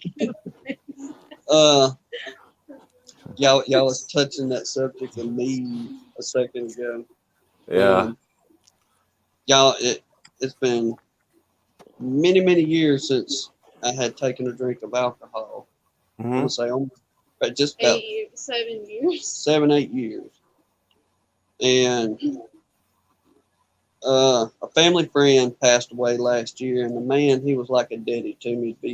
Just be honest. He was a good fella. Well, he was all about making. He had him a cough syrup from whiskey, honey, lemon, and he'd drop a peppermint in that bottle, and he'd let it sit for 6-8 months, that kind of thing. Well, his oldest son, we ran into him not too long ago at one of the stores, and he said, "Y'all look." He said, I found something and I'm going to be at your house in an hour. What are you talking Are you about? sure about that?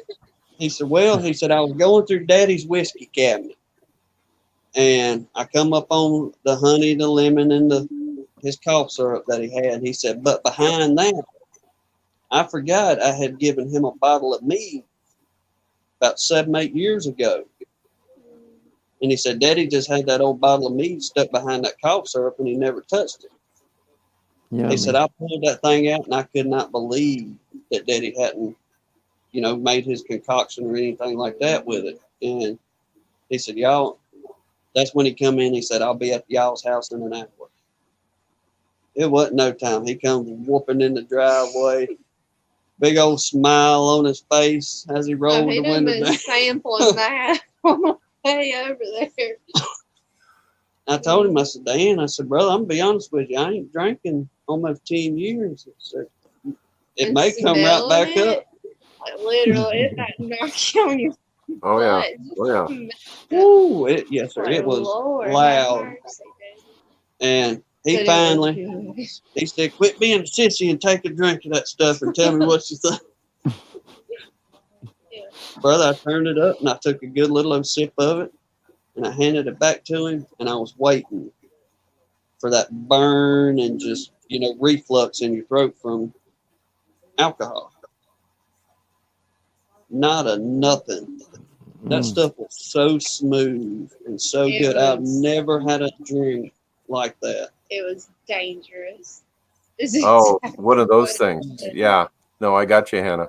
It was You know, really good.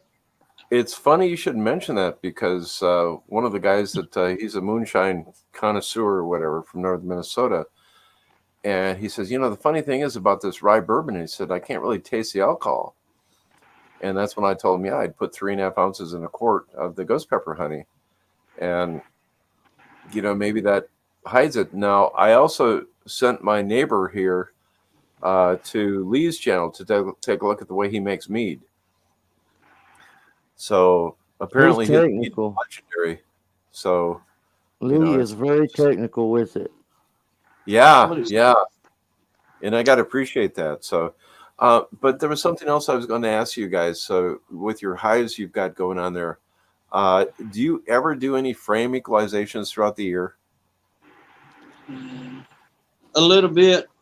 I guess the biggest part we get into is if we have a full of honey, then we'll get everybody clean, straightened up, do a little bit of checkerboard and things like that, but not really for the most part unless they're just making a sure enough wonky frame. We just kind of let them do their thing from the middle and outward. No, I was thinking Unless about you're talking brood. about shifting them outside in, sometimes you have to do that a little bit, just you don't fill them outside ones out. But well, I was talking about just boosting the weaker hives with some brood. Oh yeah, you're talking about equalizing. Yeah. I should have said do that. brood. Yeah, I should have said brood frame equalization.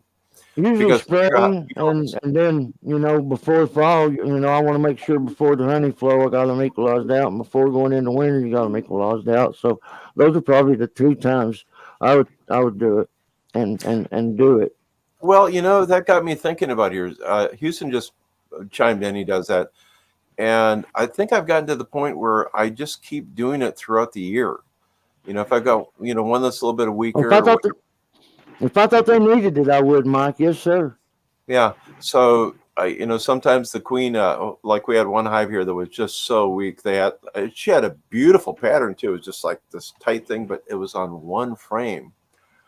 And, if you're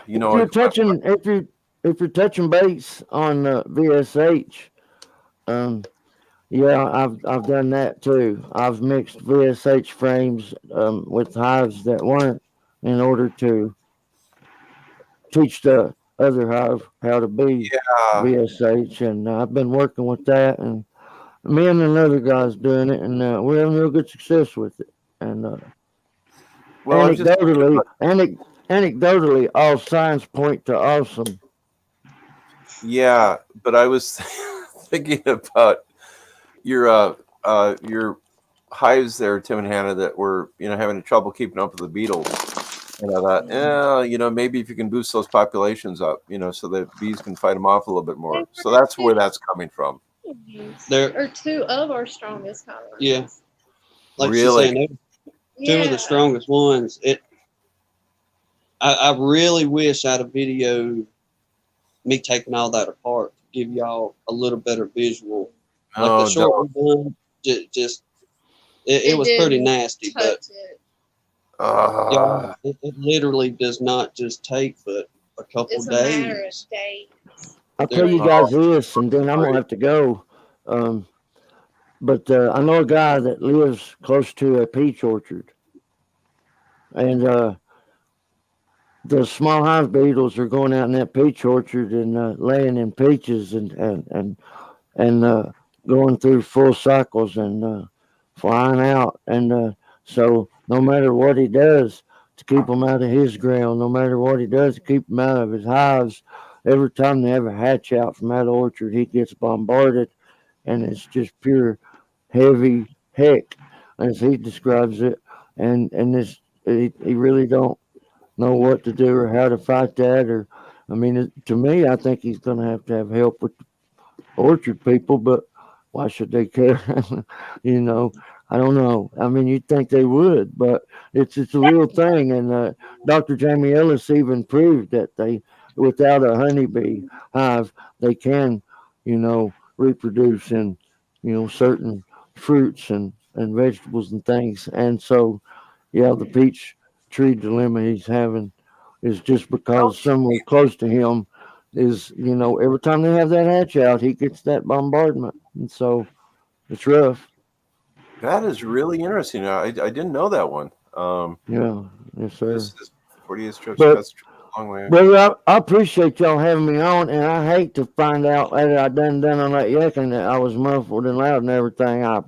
Hopefully they got a little out of it and understand it. Uh, I appreciate y'all, and Mike, it's always good talking to you. Everybody, appreciate you, love you, God bless you, and hope to Sounds see you good. soon. See you next time. Good to thank see you, you Earl. all too. Hey, anytime. Love y'all. God bless. Me too. Take God Good, bless. So, Mike, thanks for putting that up. That's so you put a little bit of water in that. I didn't. About an inch and a half. Okay, and then the water, and then glycerin. Um, yeah. So equal portions of the glycerin and equal portions of the oxalic acid. Um, yeah. So we ran those last year. I think we were using the Swedish towels or whatever it was, and it's really interesting to see how the bees deal with them. Sometimes they just leave them there and they dry up solid. Otherwise, they propolize them in place. It's going to vary from hive to hive, So that's the interesting thing. And you should bring up that your two strongest hives have got beetles in them. Yeah. That That's could what be a it that could be a behavioral thing, is what I'm guessing. That particular hive just doesn't have the herding mentality. What do I know? Bob Binney's conversation with the one of the Florida guys about the polymy, or boy, Russell Cooperman's going to nail me for this one. But the getting a good variety of mating in there, so you have bees that are some of the bees, worker bees, are going to be better at chewing up mites, getting mites off. Others will be better at dealing with beetles. So you've got a whole variety of genetics in there that are fighting it one way or another. And cardboard way better than towels. What? Hey, might be onto something there. That's interesting, Mike. So, anyways, this kind of fun there. Cardboard would be a lot cheaper than using the pig towels. I mean, that's expensive stuff, but I use them to bleach my frames. Works great. DC, what is bleach my frames? Oh, so they do chew them up, Mike. Okay. Yeah, it's using a cardboard or towels to bleach your frames. Do you guys have any idea I what think he's these talking about? towels. That's what I'm guessing. Yeah. I don't. I guess you could do that. I always just use a misting bottle if I'm bleaching the frames, but yeah, that, and the only other thing I could possibly think of is that around your hives there, and you get too much rain to do that. But you're back to introducing nematodes. What I was going to say is salting the crap out of your ground. But you get too much rain for that. but it'd be really interesting to use nematodes, introduce that in your soil so they're eating all the larvae and so on. Oh no. Ah, gotcha, Mike. Got trouble in the hive. I had a friend of mine bet me $100 if I came on here, you wouldn't show up. How are you doing, Frank? Doing good. I'm following you around, Mike. You I guys had a lot talking? of fun watching you try and make cutting your boards using the your wood miser or your bandsaw. Yes. The one comment I put in there was, "Don't you have a table saw?" Yeah, she was busted. It's a what they call it? I can't remember. Rigid table saw. So it has a lifetime service agreement, and I'm on now my 4th saw. What? Yes, they replaced it completely, brand new. This is the 4th time now. What breaks in them? There's small plastic tabs on the 4 sides of the blade guard that keeps the blade protected from your fingers. And they're small tabs, and the one tab is so small it snaps off. The blade guard goes away, and it just shatters. Man, I'm sorry.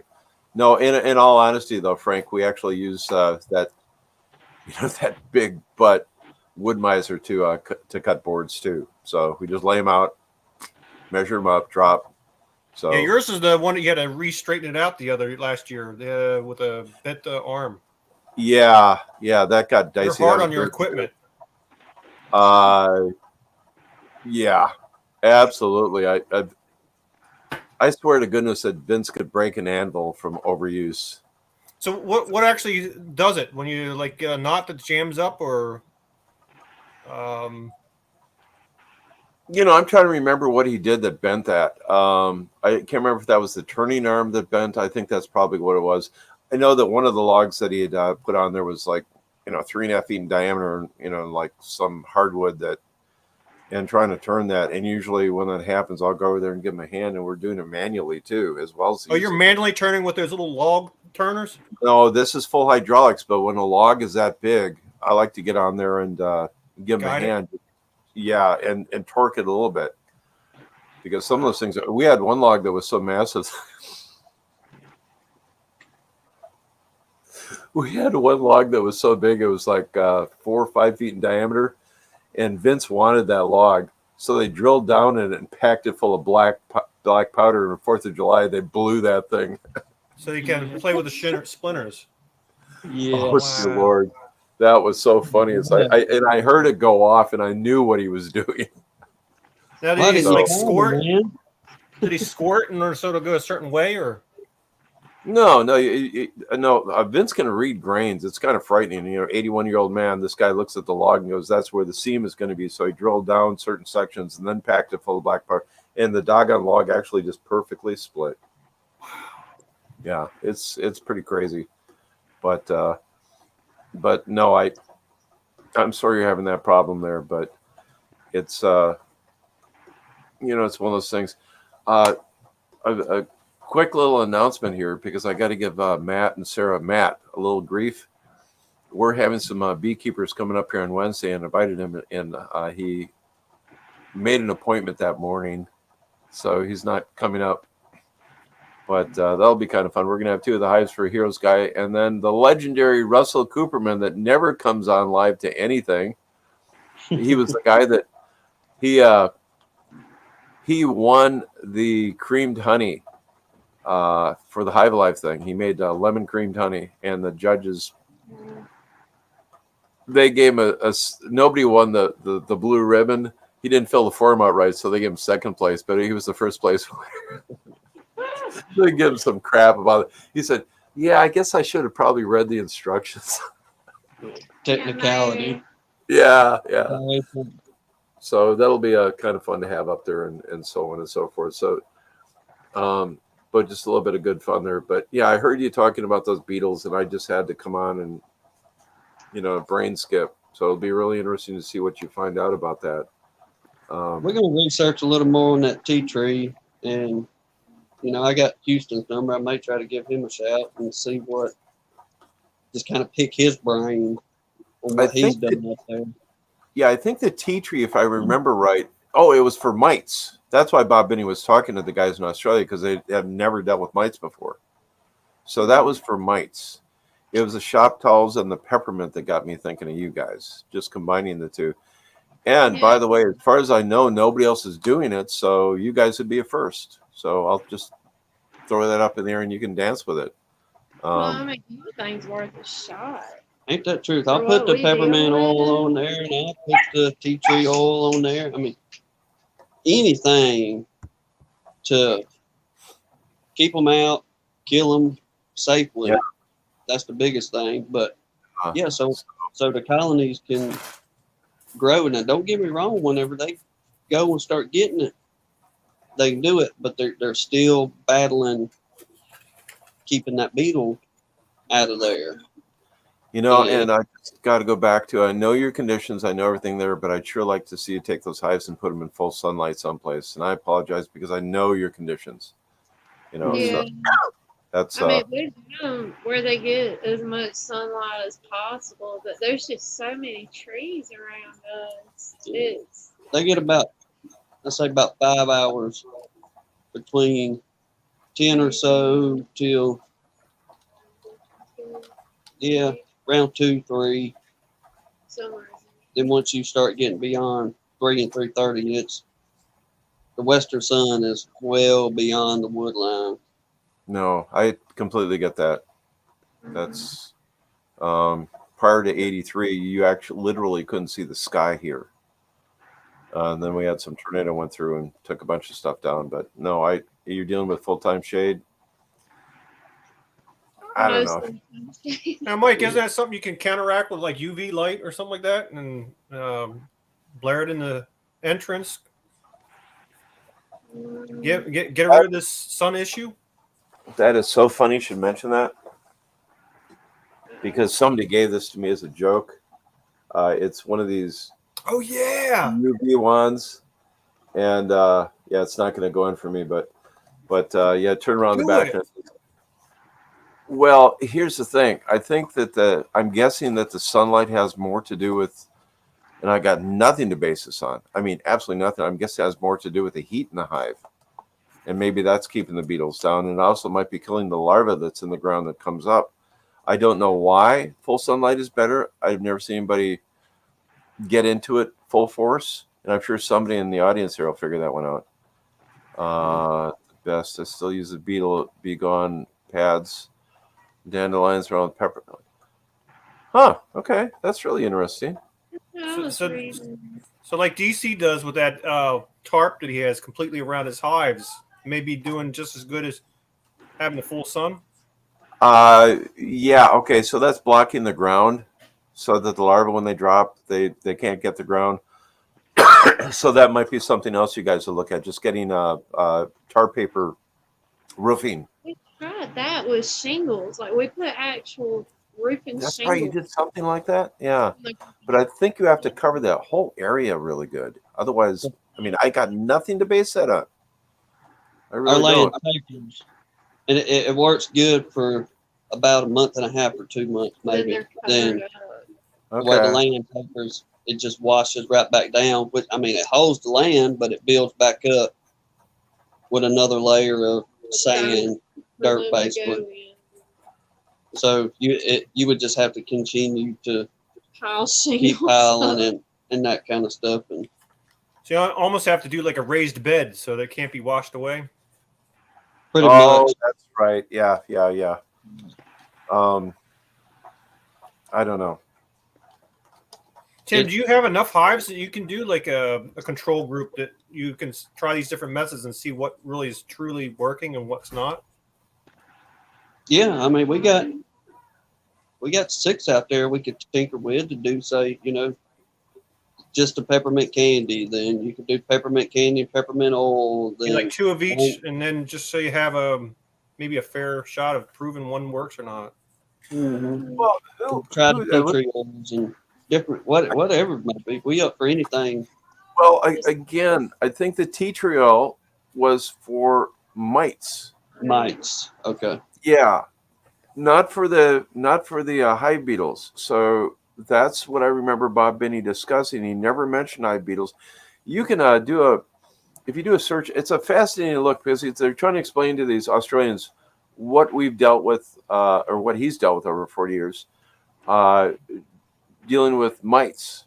And regardless, it's just an aside there. It's very interesting for him to talk about the chemical treatments, the hard chemical treatments, the combination ones that would form a poison. It's kind of a history of our mite treatments here.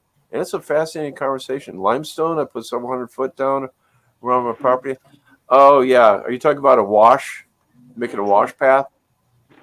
I suspect that's what Blaine's going on there. But yeah. Yeah, so I don't know. But yeah, I think no matter what you're putting in the hives, I think you have to deal with the soil one way or another. Texas Beekeeper says lime in the soil. Oh, we just have limestone in the soil. Yeah, okay, I didn't realize that. I remember the underground wall. I'm sorry. Yeah, I would honestly, I would try the doggone. I don't know where you get them, but I would try the nematode thing. Jason Chrisman goes into that quite a bit. He was explaining how that works and how you dilute it and spread it out and populate the soil with it. I have to get with Earl. I think he had what he was reading off of was some type of catalog, I think. Don't hold me to it, but I believe that's what it was. And it had the nematodes and what was them other beetles? That's what's crazy. And I've heard some of the nematodes are illegal. They probably could be. Using Kubrex this year, notice a big difference to cover the ground. What is that, Mark? Kubrex? Yeah. What is that there? We don't have lead to do Google search. Kubrex. Lee's in here. If he hears you, he might do it. Okay. Tell you what. But as far as a test group, Frank, I think it was Dirt Rooster. I think Randy actually finally broke down and started putting a bunch of peppermint in his hives, and he kind of freaked out a little bit at the difference it made. So we know it makes a difference. Now, how you apply it, and in the mass and everything else, that's why I brought up the shop towels. They were just going right for the oil. Crubex. Okay. Oh, okay. You're talking about, that's a ground pesticide. Okay. I think who was Chris 1966. We're talking about that Grubex. Yeah. Scott's Grubex season-long grub killer. Yeah. Okay. So that's another option. That's where you're going hardcore with hard chemicals and giving it a run. But when you got stuff that bad, but then again, you're dealing with that wash off. So the amount of rain. What'd you say? You get 5 feet of rain there? About 5 to 6 feet is our average a year. My gosh, if I got that much, the cabin next to it, maybe it would be flooded and be at my doorstep. Who was it? A lake. Well, I wouldn't have to put as long of a dock in. Yeah, Jeremy at Queen Bee's talking about they only have 8 inches of rain a year in I Texas. was like, dude, we've gotten that in the last week and a half at our house. Literally. I know. I just triacide on my lawn. Yeah. Yeah. We're the wettest city down. I think we're the wettest city in the States. We get a lot of rain. I don't know. That's cover your shaded places really good. Oh yeah, when you're treating the ground. Okay, yeah, Mark and Lee. Yeah. So if you go that route, given the amount of rain that you have and whatnot, I mean, if you do multiple treatments, multiple treatments with anything you've got, you guys got to figure out your wash situation there.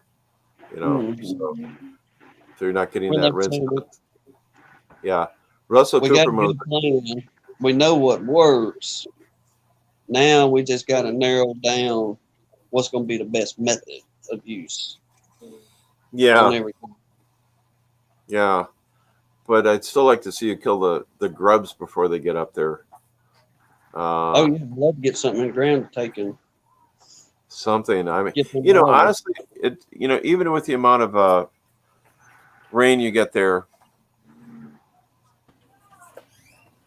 you still might be able to, you could even get water I hear you, softener Bob. salt and Hey, go in and throw on the ground the big crystals and let it just gradually wash. And you constantly have to be reapplying it. But you got all sorts of great suggestions. Just don't listen to Bob. don't listen to me. I used Ortho Bug Clear granules that I got from Sam's Club. It says 6-month control. What? Ortho Bug Clear. It's a bag, and I bought a 40. They had like a 40-pound bag, or it was a big bag, and I paid $26 for it. And I've been pulling honey, and I haven't seen. Normally you'll see beetles on those honey frames, and I haven't seen any beetles. And all I did was sprinkle it around my colonies, and then the rain washed it in, and killed them. So So you don't have to worry about the wash off then. no, not this one. This one you actually water into the ground, and it's 36,000. It says it treats up to 36,000 square feet. What's the active or the ingredients in that, Bob? Let me see if it shows on the bag. I'm actually looking at it. If I can read it, that's the real question. Yeah, but triacide, the Crubex that Mark and Lee mentioned, you've got an option of all sorts of different chemicals there. I knew I used one that looked like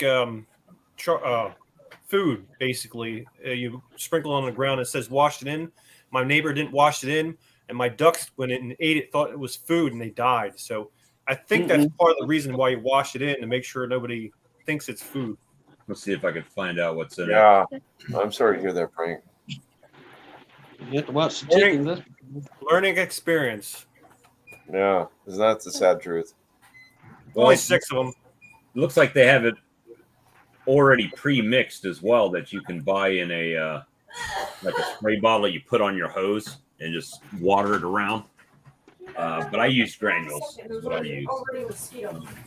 Well, given the amount of rain that Tim and Hannah get, if they were to lay it on the ground before they were going to get a good downpour, that'd be pretty good. I have a bad mold problem. I'm trying to find If we what's could in it. get to a regular summertime pattern of our evening thunderstorms, or we know a front's coming in, Yeah. we always catch that Louisiana and Mississippi rain. But we got a couple days to kind of plan.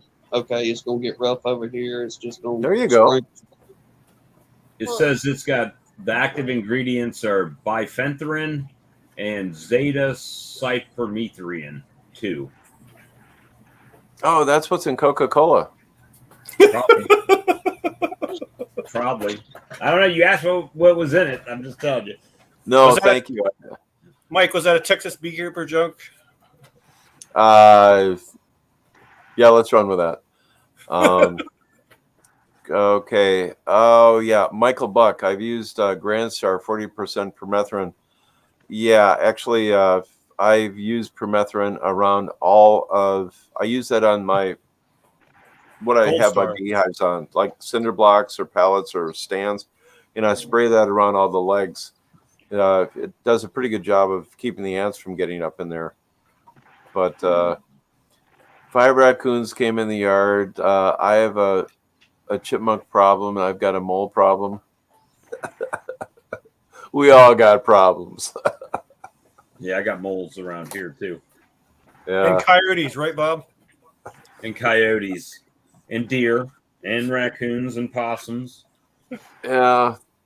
Yeah. So I already saw like deer prints next to my buckwheat plants. I'm like, you son of a gun.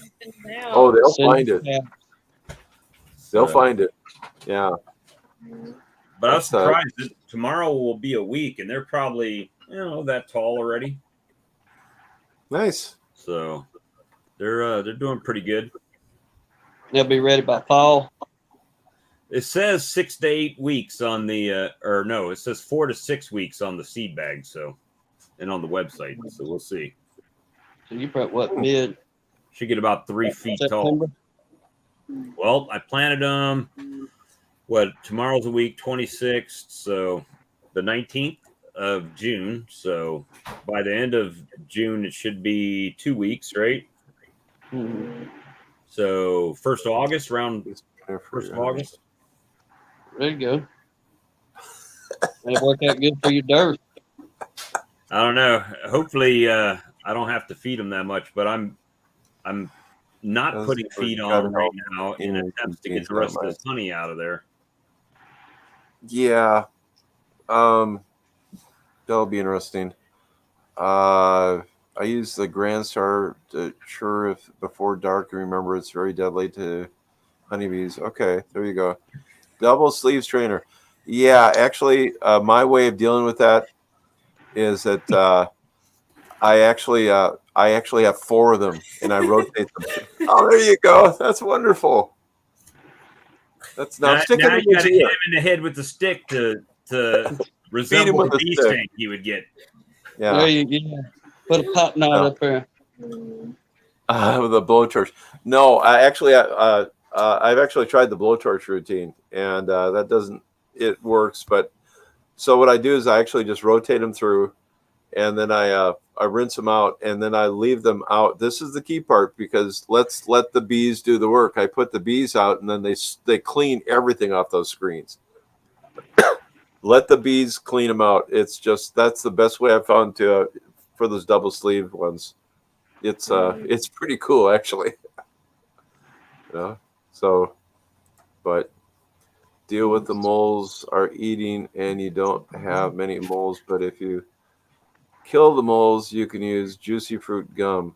Aren't moles So there are meat actually, eaters, right?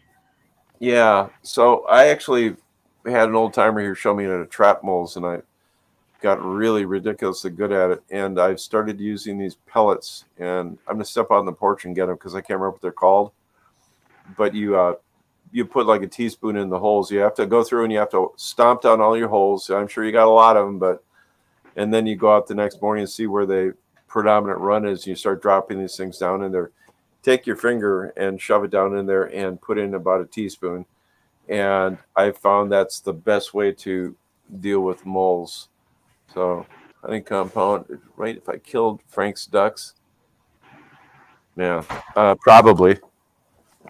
Well, I mean, I would imagine that it's only going to go into the dirt a little bit in there. But I guess eventually, if it doesn't dissipate, it could run into your water. But Reminds me of the termite extermination. Hey, Bob, you got to make sure the well's like well within distance away from your. Oh, yeah. I'll tell you what, the more I use the uncapper, the more I like it. It's definitely That made. hand crank? Yeah, that old hand crank thing that I got. That thing is coming in pretty handy. But what I did is I did it different today, and I like it. So what I did is I just set my supers that I was going to uncap, and I uncapped them all first, and then scraped all the burr comb off of the frames, and then loaded them in the extractor, and that thing worked like a champ. So, How many pounds you reckon you're sitting on now? 460 pounds. Awesome. Right around there. My bottling tank is full. I've got 2 5-gallon pails outside, and I've already bottled a bunch. So one more bucket puts me over last year. So Man, I had to show y'all. I took a small little video of this. I don't know if any of y'all be interested or not. But I thought, man, this would be great for the back and not dragging so much weight around. You got the 5-gallon buckets you're putting your honey in, okay? And you put it on your everything bee vac and strap it on. Yes, sir, you do. Make sure your battery's charged. And then you just reverse polarity and you blow all your honey out of like the Ghostbuster, you just blow it out of the tube instead of suck in. Crank that baby up. But there was a dolly. You could set your 5-gallon bucket in. And buddy, you talk about, I just took and barely pushed that thing. We doing some hard tile in a fella's house this week. And we're down to the slab. I took that joker and I just barely pushed on it to see how far it would roll. And man, like I say, I barely done it and I got a good 10, 12 feet out of that thing rolling. So the bearings and them little casters were awesome. Oh yeah. So if you're dealing with back problems and you got to go across the room, instead of picking that heavy bucket up, dragging it across the room, just push it, pick it up out, set it down, take it back over there, stick it under your extractor. The only Blaine, problem with that is those boxes are hard to roll across the grass. Well, if you're inside on a slab, we'll say that. Blaine, I'm gonna tell you, man, it was. I think had I known what I know now, I would have bought that setup last year instead of what I did buy, and it'd been much better. Should have listened to Sawmill Charlie. No, I bought the extractor, but the uncapper that I bought this year, that was a big difference. Yeah, I'll be right back, guys.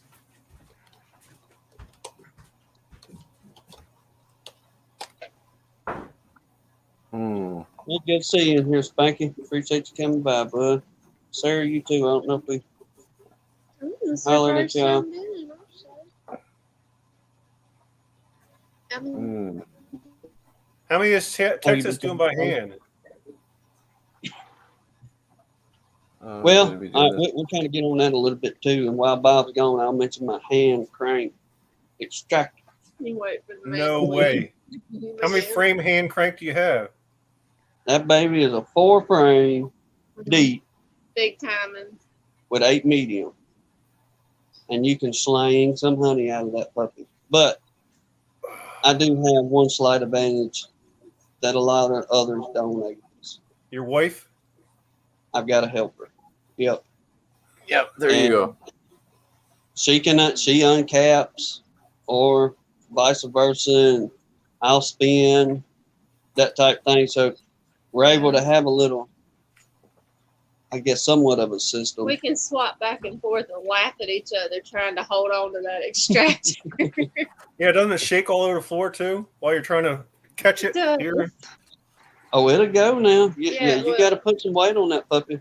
Like literally, I have to get up and put my elbows on top and put like most of my weight on that thing, trying to hold it still, and it'll still jerk around pretty bad. And that's even trying to take and balance your frames. You know, I got 2 heavy ones on this side, and I got not so heavy on this side. And, It's fun times when we go to spinning honey in here. I have the electric 3-frame, and it's just bad enough. I put it on a little dolly so it don't scratch the floor, and it just goes all over the room. And I'm like, come back here, pull the cord.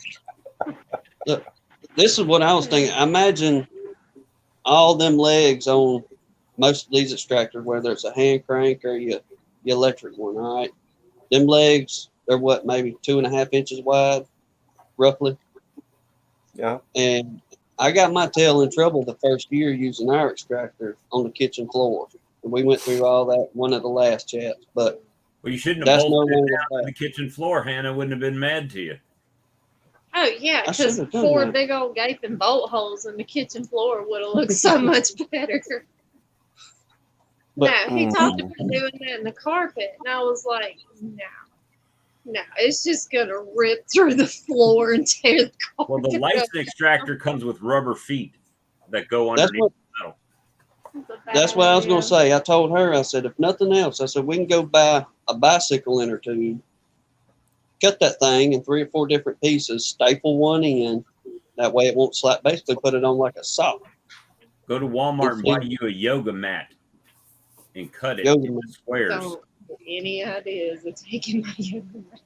Tim, for seriously though, I used a dolly that you had like the 4 wheels that you're pushing your bucket around, and I bolted it to that, and it can shake all at once. It won't hurt my floor. It's just you have to make sure it don't go somewhere you don't want it to go. Mm-hmm. And it just it kind of shakes right there back and forth on the wheels, and it's fine.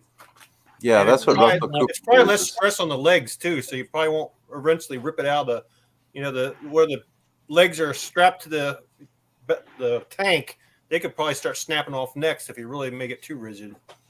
Kind of like Yeah. a bread dog you're talking about.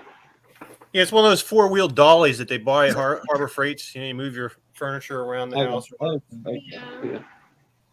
Yeah, I saw that So- on YouTube, and it was a lifesaver to me. It just does its little thing and don't hurt the floor, and I don't have to worry about the legs starting to shake and eventually break the barrel off. But just So think, there is one other option though, and you can do this with any extractor.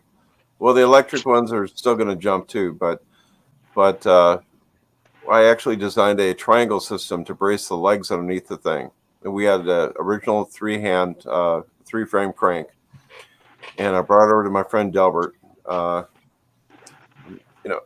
Navy machinist guy or whatever, and we welded that. We used rebar, and we designed it in such a way so you could still get a bucket underneath the thing. And then we had a couple of guys come over that helped before, and they said that it reduced the wobbling by about 90%.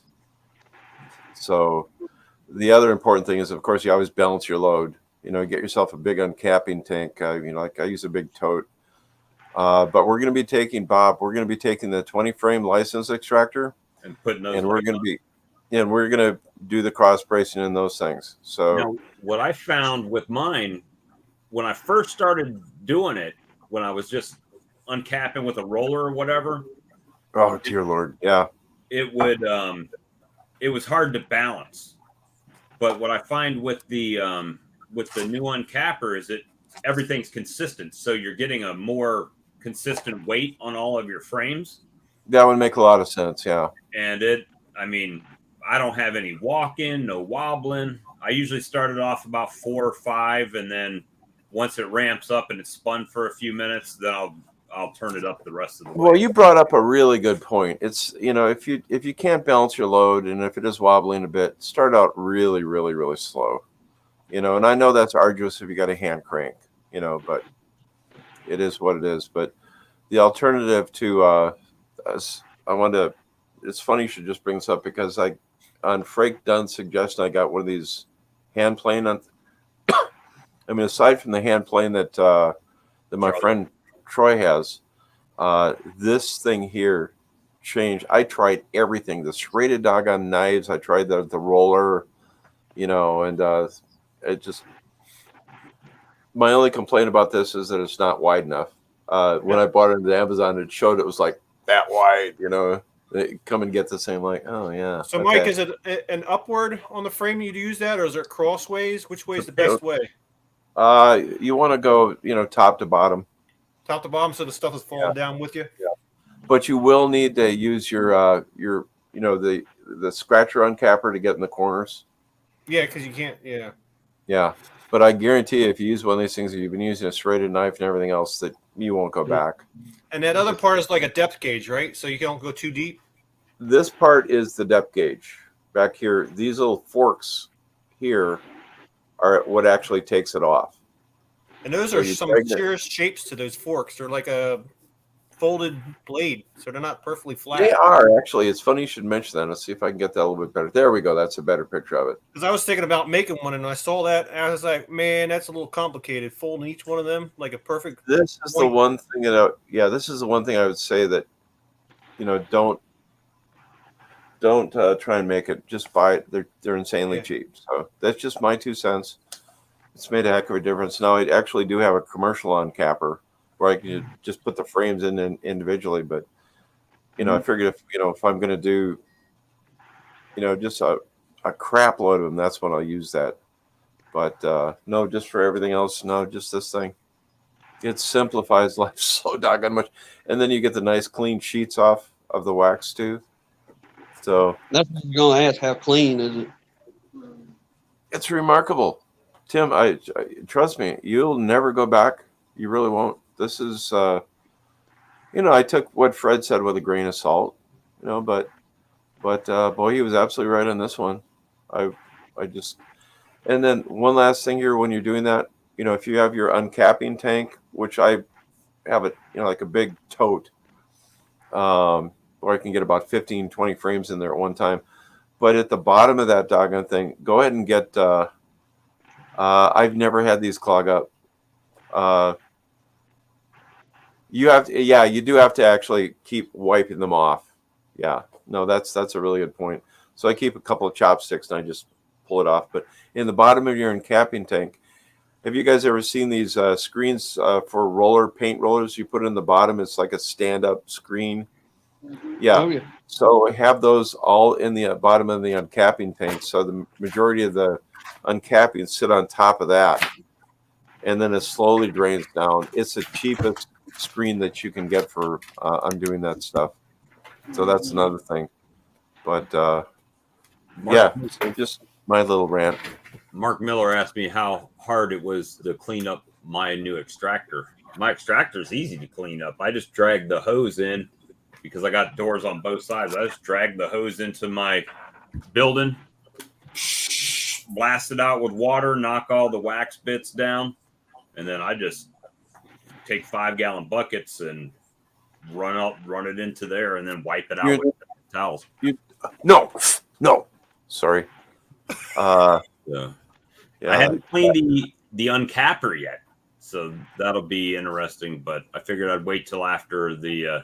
What I try to do is I leave the steam going, so anything that's on the any wax or anything that's on the heated blades will dissipate and run down. Do you get a buildup of wax on other things? Well, the only two pieces that I have are the uncapper, with the tank, and the extractor outside, and then inside I've got my bottling tank, which I try to get my honey as clean as I can before I put it in there. So I really don't have too much in there. But yeah, even my extractor, I do lift it up when I'm done extracting, and I let it stay open until there's no more in there.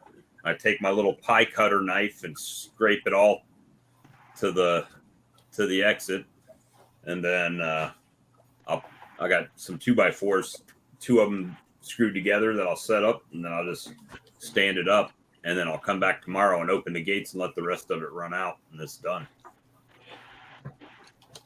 It's not too bad, cleaning wise.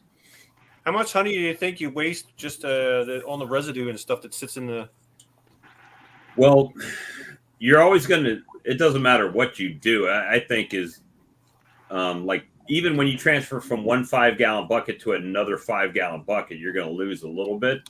But believe it or not, that little pie cutter, the stainless steel pie cutter that I've got, I'll tilt that bucket and I'll just scrape it off, and I get most of it out. And for a couple bucks at the dollar store, it's probably worth investigating. But I get, that uncapping tank. I think I get so much more out of that uncapping tank that I would have not gotten before, right? Because it's just dripping in there all the time. And now our friends at Vivor they're mailing me one of those cider presses so I can press out the wax cappings. Oh, neat. So I'm going to be doing a video on that. So I use the paint strainer bag, right? So once I get the uncappings and they've drained for a day or two, they're still wet, but I'll scoop them out and put them in the paint strainer bag. And then I'll just kind of spin them and tighten them up in there, kind of like a cheese block or something. And now I'm going to be able to put them in the cider press to see how it does. James says they do great, so I'm going to try it. Is this cider press wood? This one's metal. Okay. So it's got a stainless basket on it and a red painted base on it. I don't know if it's plastic or metal. Most of them I've seen are metal because you can't put too much pressure on on plastic without cracking it. So watching James do that was pretty fascinating. It made a lot of sense. So I was looking to buy one, and I've heard mixed reviews, and I'm like, you know what? These people at Vivor have been pretty generous to me. So I sent the lady the email, and she said, yeah, we'll send you one. Just do a video on it and send me the link, and we'll be good. So we're going to try it. Any servicing you got to do to them things every so often? To what? For them extractors and all, or the uncapper? Well, there's got grease ports on it that you put food safe grease in, but for the most part, it's a pretty basic machine, right? It's got a chain that you hand crank like a bicycle. You know about them hand cranks, and Yes, wherever the camera is.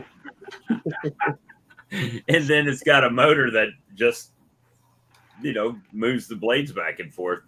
So it's pretty basic, but it's got some ports for food safe grease, and so does the extractor, right? I've got the little bit bigger version than what Mike's got there. You got the 20, right, Mike? Yeah. So it's got that port right in the top of that red brace, the little hole that you put some food safe grease in up there. Yeah. So I don't disassemble my whole thing. I just spray it out and then tilt it and bring the water out, and then dry it. Has anybody ever used one of those turkey cutter knives, electric ones they used to use in the Oh old days? yeah, Jeff Willard. Oh Does my that gosh. really work? I tried. Yeah, he is. He actually had his on a foot feed, so he could vary the speed. Look up Jeff Willard, Beekeeper. It's really interesting. He's got that thing down. Now I know it makes a big difference as far as what you have for your electric blade. You're a carver. But yeah, if you get the right one, I know some people have done them before and they've got everything stuck. But The wax freezes it up. I'm not really certain exactly what's going on there, but yeah. So if one doesn't work, another one might. It actually has something to do with the blade placements together. But I don't know. But yeah, he actually has got like a sewing machine foot feed where you can vary the speed of the blade. And why he did that, I don't know. But it's interesting to watch him do it. He does a fantastic So you don't job. have to squeeze the trigger constantly on it. Great point, Bobby. I mean, that makes a hell of a lot of sense, doesn't it? And I think if it's like the one that I have, it actually has like a lock, like a power tool where you got to push the button in and pull the trigger. So the foot one probably works a lot better. But I tried that and I didn't care for it too much. But then again, you got to have thick comb, and it doesn't seem to matter what kind of uncapper you have or what you're using. Was it cutting your wood? Is that what you were running into?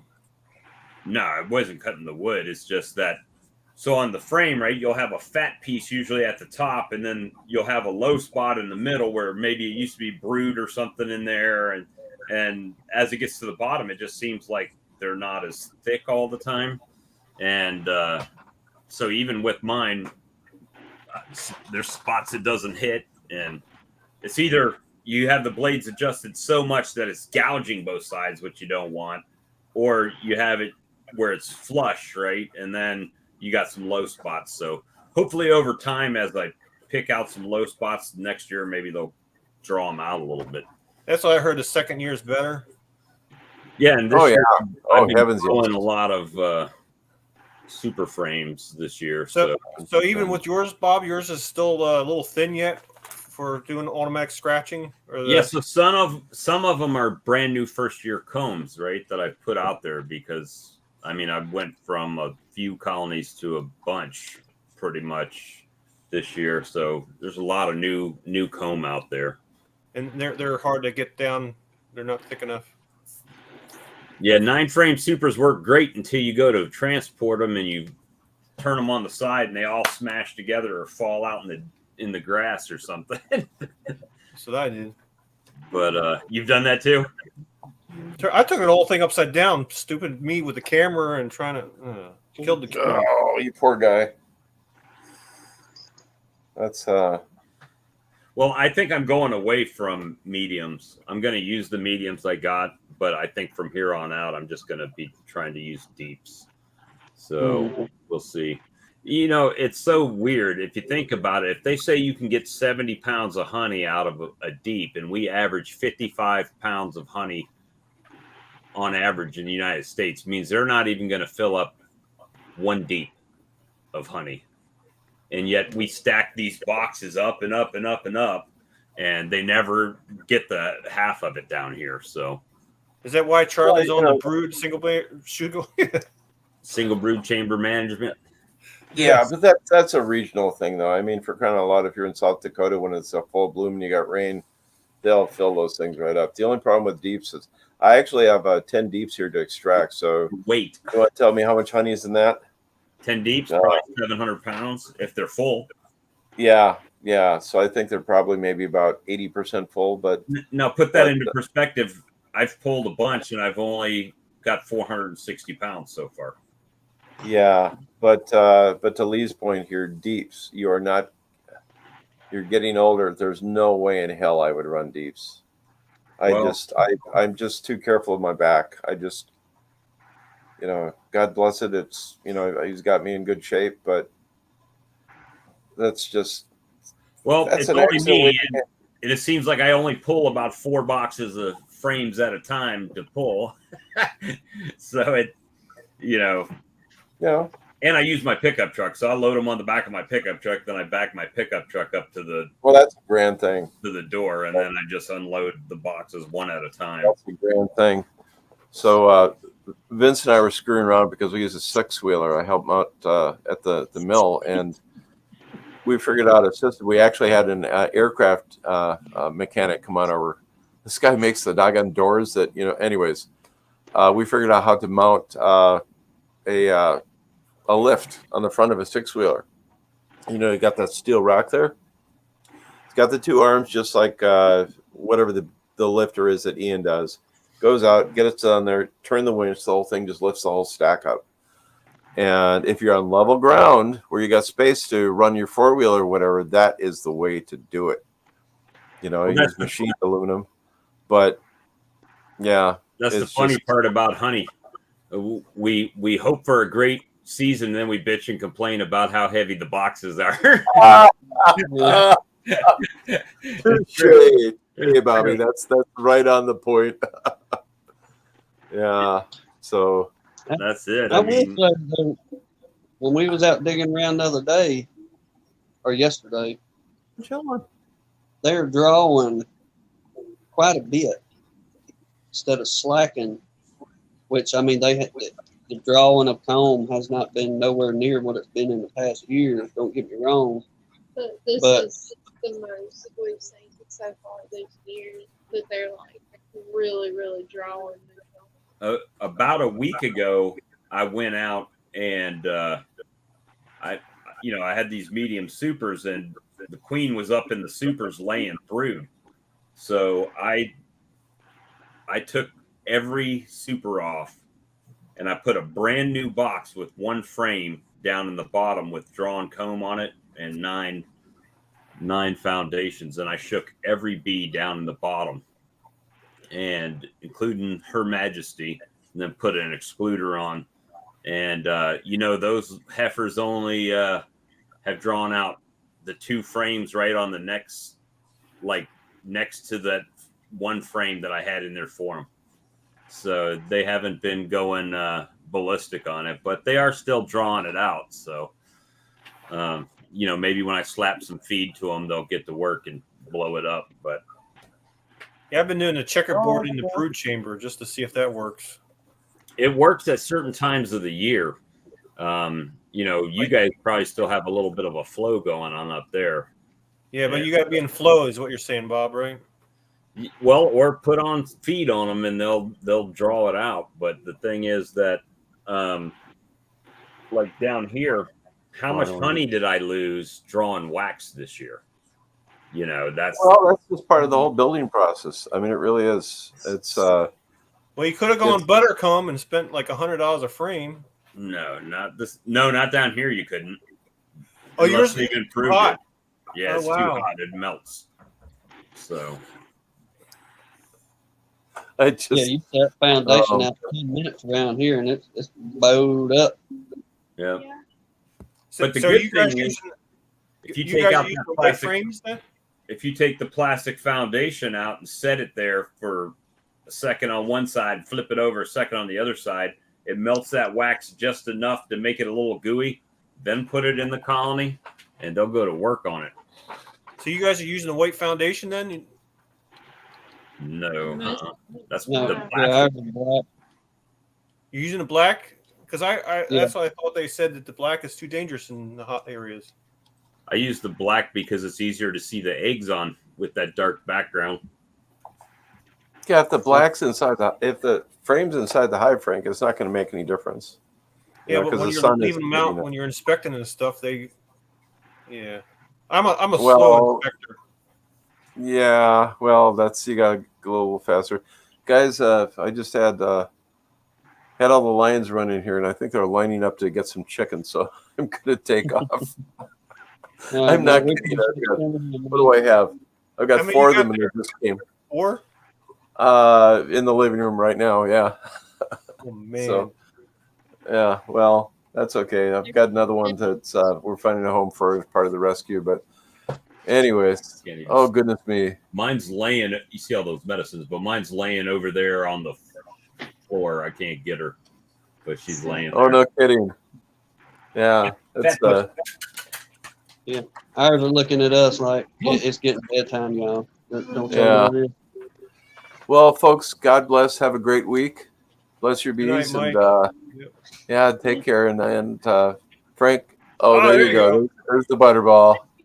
Fat cat. Fat cat. That's wonderful. Fat cat. You want to see her again? Hold on. Yeah. Look at that 10 pounder. Oh, she's probably 20 pounds. That looks like one of the cats from the old Monty Python shows. She's a good Crushing cat. buildings. You want that? Jasper would chase her all over the place. The Bob, yeah, they will melt off the foundations. Oh, now she's like smacking my hand, like, "Hey, fat man, I liked that. Yeah. Come on." No, too fat. The Tiger King, no. Yeah, now you talking about frames, bowing and stuff, Frank, or the foundation. Now I did last year. I had a couple frames. It may have been one of them hive beetles deals last year, but I had set it by a peach tree out in our front yard. I left it that whole day, didn't think about it. Well, when I come home later on that evening, I looked at it, and it's just bowed and twisted and just about it, all kind of directions. Was like, well, we sure ain't using this one again. And just a matter of 12 hours, it's sitting out in the heat. Should have just flipped it over and let it bow back the other way. Yeah, I did the mistake one year. You know how the beekeepers always tilt the frame like this, and I did that, and it all fell right out of the frame. You're all supposed to do it, this way. And I had that happen on a medium super yesterday, a medium frame. It had thick comb on it too, and I put it through the uncapper, and when it dropped down to the bottom, it just broke, and the whole foundation flipped out of it. So then I get a brand new frame and pop the foundation out, and I've got this honey frame I'm trying to put back in. It was quite a mess, but it did go in. I did. No, that was a plastic foundation that popped out. Yeah, the plastic foundation popped. Wow. Right out of it. So yeah, I fixed it back in. I think it's because the wood warped. And but we did get the honey from it, so it worked. Why is Sarah using cucumbers in her water? Did I miss something? It's supposed to be cool and refreshing. Her and Blaine were going back and forth about him drinking Cokes and stuff instead of water. So he made some comment about if it makes him feel better or if it helps. He does put his Dr. Pepper on ice so it gets watered down. So he gets some water in him that way. So it's a sugarholic, huh? Dr. Pepper's huge in Texas.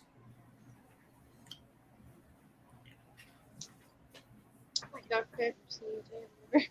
Yeah, she drinks it every once in a while. I'm not a real big Coke drinker. Or Mr. Pibb. No, I don't care for that stuff at all. That ain't Dr. Pepper. That's when you're broke. So is Filament Corner Is Filament Corner, is he getting a lot of housing built around his house and now he's losing all the deer runs and stuff? Or I find the more they build around me, the more deer I got in my yard because there's no other place for them to forage. and the coyotes. And the coyotes, yeah. Mellow yellow. I like mellow yellow. Mellow yellow. And cheerwine. I don't know if you guys have. Do you have cheerwine where you're at, Tim? No. What was it? Cheerwine? Cheerwine? Soda? No. Really? Y'all are missing out. You're missing out. No, we got which Coke can mean 100 different drinks down here. It can mean Sprite. It can mean Dr. Pepper. Basically, it's any fizzy drink is a Coke. Yes, sir. Literally. You want a Coke? Yeah, what flavor you want? Is what flavor do you want? What flavor Coke do you want? Let me see. That's the same way it was in Haiti. In Haiti? Yeah, your Coke or your. Can I take a Kodak? That's a picture. Mm-mm. Oh, wow. Now we'd say that down here. The old folks would say. You had a mellow yellow at basic training? They wouldn't let us drink soda when I was in. Not in basic. Why is that? Well, they're trying to get everybody to lose weight and everything in basic. That petite figure that Blaine's talking about. That's it, Mr. Mark. Soda water. Yeah, soda water. That one in a while. I'm surprised Charlie didn't come on and talk about his washing. Yeah. I laugh at him washing. Washing. There's What, you extra washing? And You being Pacific as compared to being Atlantic. Yeah. We know what you're saying. We know what you're saying. Fort There's Leonard definitely- Wood, Missouri. It's supposed to be in the 90s all week this week. 99 Thursday and Friday. Rain or dry? Dry. Wow. 92, 93, 91, 92, 93, 94. That's this And week. we're gonna have that 95% humidity on top of it. All 90s this week. So All About 70s. Oh, no. Blaine, that was our heat index. yeah, I don't know what our heat index. Ours right now, I just looked at it at almost 10 o'clock at night. The heat index is still 96 right now at the house. 68. We got 67% humidity right now.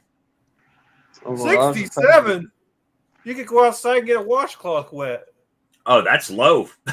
Yeah, Well, it's ain't going to that start the at truth? 67. go- Nothing. You go out during the day and it's going to be worse. It says, hey, when you look at Microsoft at their weather and it says danger heat stroke advisory. Mm-hmm. Yeah. And you want to go Outdoor take care of conditions bees, are right? poor. Yeah. Yeah, it can easily be 100% humidity down here. No problem. No problem. You That's take where a your shower, voice is you coming dry from. off, you go outside, and you sweat it all back out immediately. You just don't go back out. If you're going to take that one shower for the evening, Oh, yeah, it's over with. Yeah. don't go back outside. It don't matter if it's 10 o'clock at night. Don't All go this back out. nonsense. Lisa had to watch. He was supposed to be going to bed 20 minutes ago. That's pretty good. So, Tim, you ever started to think about doing Savanian hives where you have it all inside of a nice air-conditioned room? Oh, that would be cool. Oh, man. Oh, they'd That's love it. crazy. Oh. But I'll tell y'all this though. I mean, it's no joke that yes, we get that heat and that high humidity, and you know, everybody along the Gulf Coast region, the southern state coastal, you sure enough gonna get that heavy humidity coming off the Gulf. It's not the ocean; it's the Gulf of Mexico. I just have to put that in there. But you'll be surprised as to you can go out to them colonies. Say right now, if we walked out, you're gonna have quite a bit of beard, and don't get me wrong. But brother, you take and stick the backside of your hand up at that entrance, and it'll be just like this air conditioner feels to us in here. I mean, they got it. It's cool compared to the ambient air. It blew our minds the first couple of years, saying, "How in the world, we're sweating, and we know it's hot in that box, at least 90-something degrees. Don't get me wrong, but You can still feel cool air coming out. See, down here we get warm out of our hives. It's like, yeah, it's nice and warm, toasty. I think it's funny. Like I get some comments on my videos, like today when I got stung doing that live, and they were like, "Oh, man, who goes out in their bee yard without protection." My house is my bee yard. When I go outside, I'm in my bee yard. Like immediately, I'm there, right? So I would have to wear a full bee suit out the door every time I walk outside to not go out without protection on. So it's funny. This is something to try now. A hand crank extractor. You can get you one of them babies too. I'll sell you one for $19.99. You lost your mind. But look, we built that. Y'all been hearing me chirp about that homemade barometer, Right. brother. That's something we really go off of. Now I know that if you're a commercial guy or sideliners, to where this probably wouldn't fit into your little toolbox, if you will. But man, ever since we've been going off of that thing, we have actually figured out the best days and times to go out, whether it's cloudy, whether it's beautiful sunshine, whatever the case may be. If that barometer is up high in that jar, like yesterday, we went out there, 5 out of 6 colonies, they never so much as bumped us, come running at us when we was down in the frames, anything like that. The last colony was just a little bit fussy above, I guess, normal. Right. Now, if you go out there, we have figured out whenever that water level is down and almost equal to what's in the jar, They're going to tear you up. that lower pressure coming in, they do not like it at all, undoubtedly. So whenever that water is pushed down in that little old jar, we'll say, well, maybe we'll check it out later or something like that. But whenever we look at it and we see that the water is real high in that, oh, heck yeah. We're going to go out there and get in them. And every single time that water is high, they don't give us any problems. The Jeremy just fed some apis and put them on his melon pollination colonies. Get ready for it. They're gonna start brooding up if you don't have that already. Yeah, it ain't going to be too long. We're going to have to hit y'all up for some Restock. restock on the sugar water stuff. Well, I got plenty right now. I've had a few orders lately, but not terrible. So We're really hoping. We seen the other day when we was up cleaning up all that tornado damage. We had mentioned we went back in the back field and seen some of the tie blooming and some of the privet reblooming. The tallow and privet, not tallow. Was it tallow and privet? But a couple things reblooming. Now, after you said that the other day, I did a little Google on that about trees and bushes blooming twice in a season like that. That they say usually when that happens that you don't get it back in the spring. Oh, that sucks. I wish you hadn't said that. Yeah, Well, hey, they say because the weather is playing kind of a trick on the plant. And so now it's basically reset its clock, right? For another season. And then when it comes and goes. Now, I hope that's not the case, but that's just what the old Google said. Well, let's see. It may actually work out because our weather is so doggone messed up like that to where we'll have 3 or 5 seasons in one season, especially we'll use winter, for example, or fall. You know, we'll go in, we'll get a cold front coming in, and you'll start seeing things die off. Then before you know it, here we go with 70s and 80s again at the end of November, early December. Well, you'll start seeing different plants Coming up blooming. again. Yeah, put new foliage off and that type stuff. Jeremy says mesquite bloomed twice last year and twice already this year. And then he said he meant 3 times last year. So I was typing a message asking him, does it normally bloom just one time, or does it normally bloom over and over like that? So you basically get 2 seasons. We got spring, summer fall, and then one.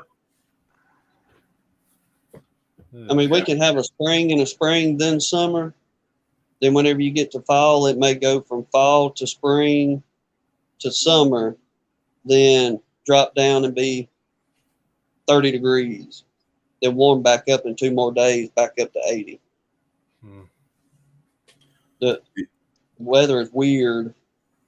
There ain't no constant. You don't know what it's ever going to do, basically. That's where you want to get a house that has thermal mass, and you build up the temperature, and then when it gets cold, it starts. And when it's hot, it don't guys, work. it's almost 11 o'clock. Yeah, we're fitting to wrap it up here, y'all. We gotta go to work.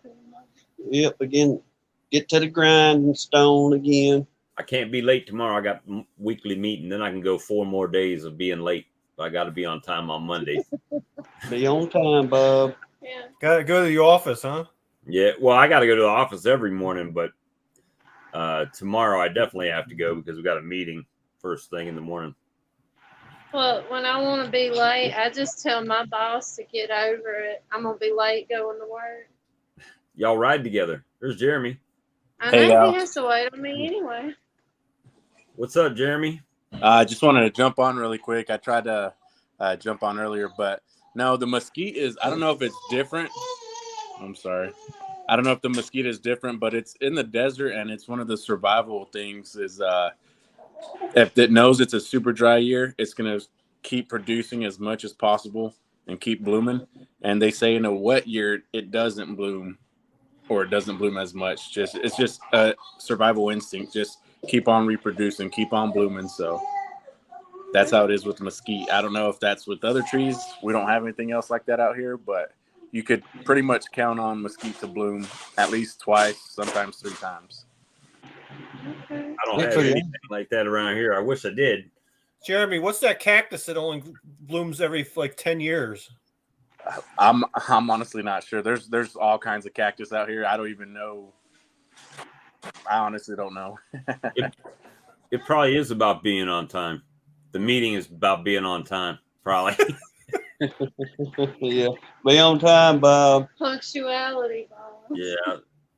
You know, it's the funny thing is with the job, it's like I like the job, but if I lost that job tomorrow, I wouldn't cry not 1 second going back to the house. I'd throw on the bee suit and get to work.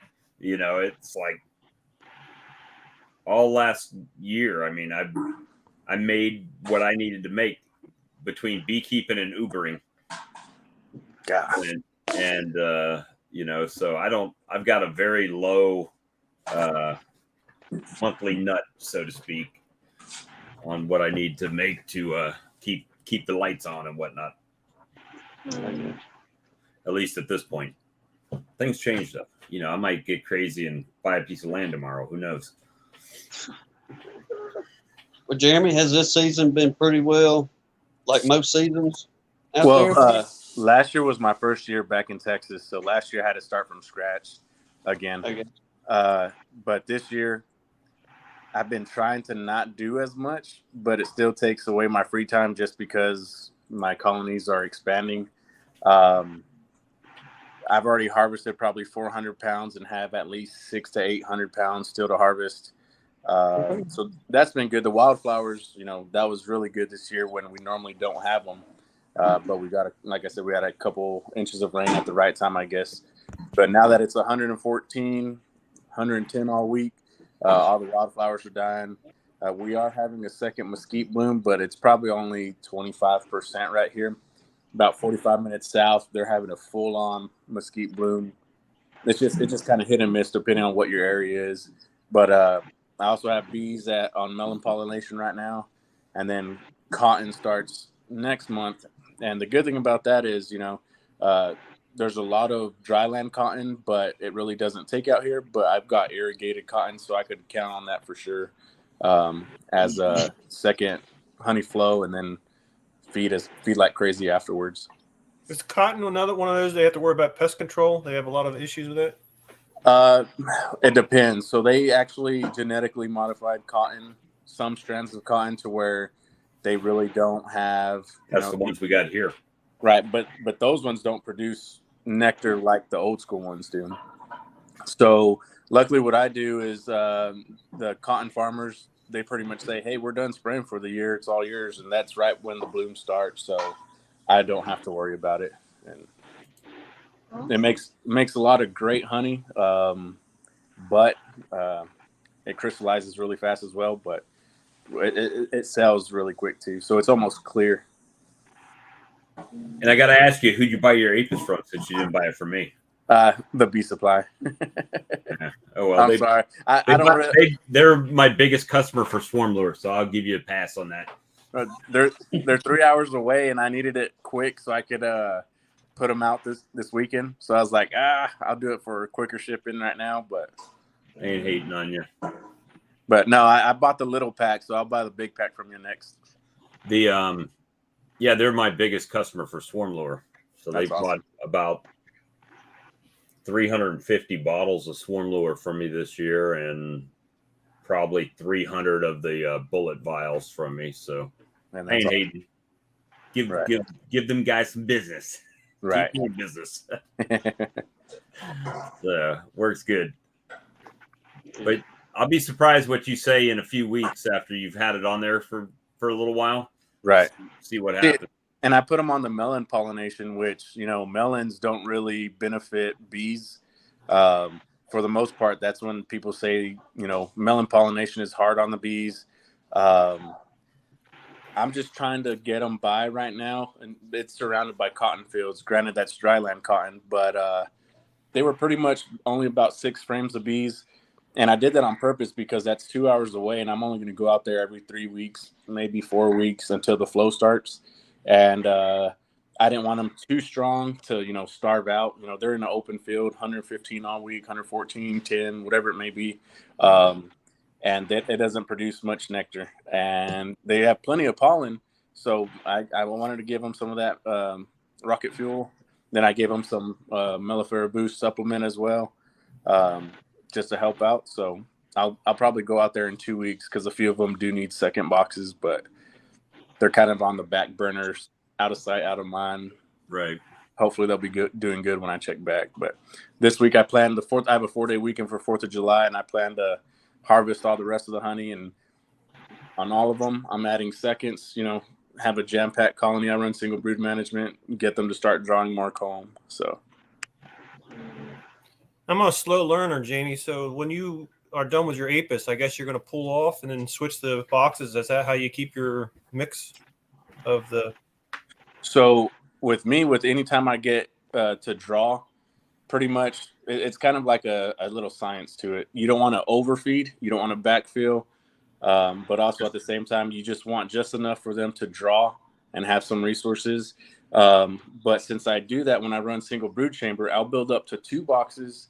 And about 3 weeks before the flow, I'll shake all the bees down, take all the cap brood up, put a queen excluder. Everything will emerge from the top box. Then they backfill that, and you have a drawn honey super there. It's now your first honey super. People have problems with queen excluders because they say bees don't like to go up. Well, when you have the brood and all the resources there still, it emerges, they backfill. Now I still have drawn comb as I'm pulling. This spring I run all deeps. So I had colonies that were 4 deeps easily with a single brood chamber. So 3 deep honey supers, and now all that's all just drawn comb I'm using or for splits. And now try to get extra drawn comb before then. And then during the flow as well, keep adding foundation, let them draw it out. I mean, you could really manipulate your bees as much as you want. I say just experiment and try it. Don't be scared. So, And your ungrown foundation you're putting between all the brood chamber. Is that how you? So like right now, without a honey flow, I'll just bring one frame of open brood up into the middle and put a frame down, and instead of checkerboarding or anything like that, but it forces the worker bees up, and then they start drawing out sideways. Every once in a while, I'll throw one between some brood in the brood nest, and they'll draw it out quickly because they're kind of forced to. But when I super, if you're asking if I over super or under super, I do try to under super just because my mental thought is, you know, if they're trying to get to the top box still, they're having to pass that empty box twice. So they're kind of forced to see there's open space and hopefully start working on it. Gotcha. Well, sounds like you got your ducks in a row I there, was gonna brother. say, man, you got a plan. I don't know. I'm just trying to wing it. So Not No, really. you ain't one. Stay with the plan until you need to change it, right? And how many years you've been winging it? So this is actually my 4th season. So my full third year, and my 4th season. Started 2020 because of COVID. Yeah, you graduated past winging. No, I tried drafting I didn't start drafting until my 2nd year and everything like that. But I've always been, I always like to try things. So my first year I had swarm cells. I think I said this last time, you know, people were saying, hey, you know, put it in an incubator, and I just used a smoker, set it to the right temperature. They said it wouldn't work. It works. They said, hey, you can't do this. So I'm going to try it, find how I like things, and stick to it. So, I mean, So it got to be the popular opinion. So you're on all your own bees. That you're making your own queens and everything. So you're not buying anything anymore. I have bought some queens just because our genetics here in West Texas are rough. And the thing is, I've only bought one colony in my history. I do a lot of removals, which this year I did 10 probably until about March. I did one a couple weeks ago, but I've been passing all those on because I don't have time. But I like to make my own splits, yes sir, and I do graft. But I am having to bring some genetics in just to calm these feral bees. They're just too aggressive. Oh, wow. So it's the point where you have to requeen on a yearly basis to keep it down? No, I mean it should be, but I'm not requeen. I don't focus on requeening every year. I wanted to this year, but I hate the mean bees. They are productive, so I'm just kind of I'll leave that one alone until I come back to it. But I did want to make a cell starter this past weekend, but the thing about single brood chamber, you know, I haven't been in my single brood chamber since March on all the colonies. So a couple of the strong ones this past weekend, I finally harvest the honey, and I go to the brood nest like, hey, all right, I'm going to try to isolate the queen, make this now my packed cell starter. Can't find her. Virgin queen cells, you know, cells with virgins just emerged, and or some getting chewed out. So missed it by about a week probably, but I didn't take the time to really manage. Like I said, I haven't been in the brood nest since mid-March, and they'll requeen themselves. Well, that's what happened with the colony that I was actually grafting off of, right? She's a really good queen, and I go out there and I'm like, I knew she had a yellow mark on her, and now there's a brand new queen with no mark on her at all, and I'm like, okay, well, y'all did what I was going to have to do anyway, so right. Thanks for saving me some time, right? So Hey, we had one the other day, and that's a good feeling. Hey, where'd you come from? All right. Right. handle that for me. That's right. Now, what I may do if I do move back to Alabama, I have to sell everything. So I may have to buy a whole bunch of queens from California or something like that with some very calm genetics. Just go ahead and kill everything, requeen, just so I could sell them to people out here. I don't really want to give these to people or sell them to them because, especially beginners, they wouldn't make it. They're that aggressive where on their days they're bad. I mean, well, the only days you got to really deal with mine that being aggressive are when I open them up. If I don't open them up, they're fine. They don't really bother me. But you know, and I know which ones they are, so it's like those are the ones that get less love and dedication from me. I'll admit it, but Right. it's like, you know, they don't bother me that bad. And if they are too bad, then I try to do something with them. But Now I have some that are. You might see a few videos. Most of the I post videos when they're workable, but sometimes you can't even use the phone because they're just over it. But my face will be covered, stung through my pants like crazy. They're dangerous. They really are. I would say that. So now, what You have kind to of get extraction? enough experience.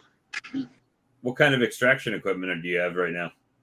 all I have is I'm borrowing a 20 frame extractor. I need to buy an uncapping tank. But I'm just using the whole yellow bucket uncapper thing in the bucket to uncap and 20 frame extractor. That's it. Nothing fancy. I can't afford a $4,000 uncapping machine and change my patio into a little honey room or anything like that yet. So Hand crank. I was gonna Cap say, it, man, uncap ain't it. nothing wrong with what you got. That's Hey, right. if it work it, as I say, shoot. That's it. Look, our uncapping tank literally is a plastic sweater tote, and he stole one of my cooling racks out of the Right. kitchen and screwed it on top of that. And we get a big knife, and that's our whole uncapping system right there. Well, But the it does work. in all fairness, the uncapper was only $34.95. Shipping is tax deductible, so write that off. And if you don't have your ag number, your ag tax number, get that, and then places like Better Be don't charge you tax on it. right.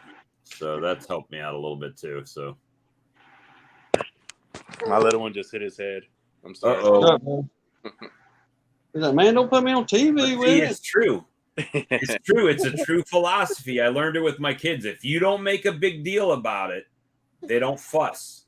Oh yeah, that's a They'll Hispanic. just like rub their head and keep going, right? But if you're like, oh my gosh, then all of a sudden they freak out and it's like, I'm supposed to be crying right now. Oh my gosh.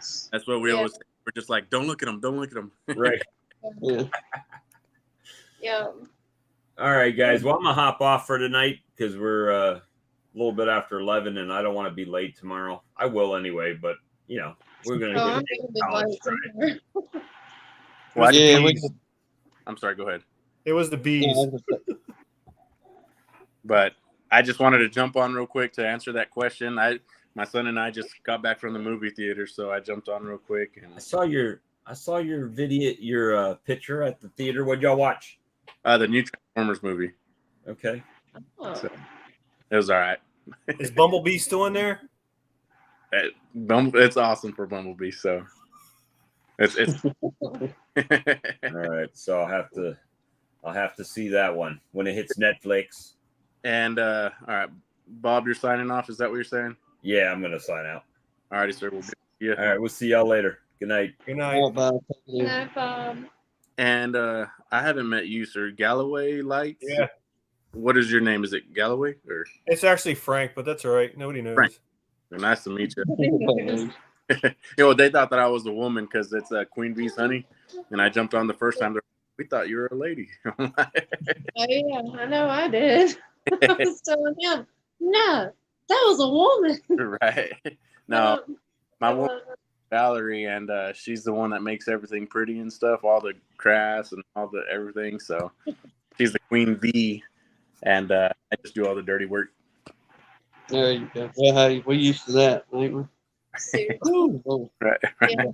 I don't work the bees with him at all, y'all. Golly. But Yeah, we're gonna go ahead and wrap it up. Like I say, it's getting late. We appreciate you coming on, Frank. Yeah. Thank you, Bob, Earl, everybody. Thank y'all so much for coming in. And, all right, you know, Frank, y'all have a good one. Good night, y'all. y'all, Good night. Take care. y'all take care.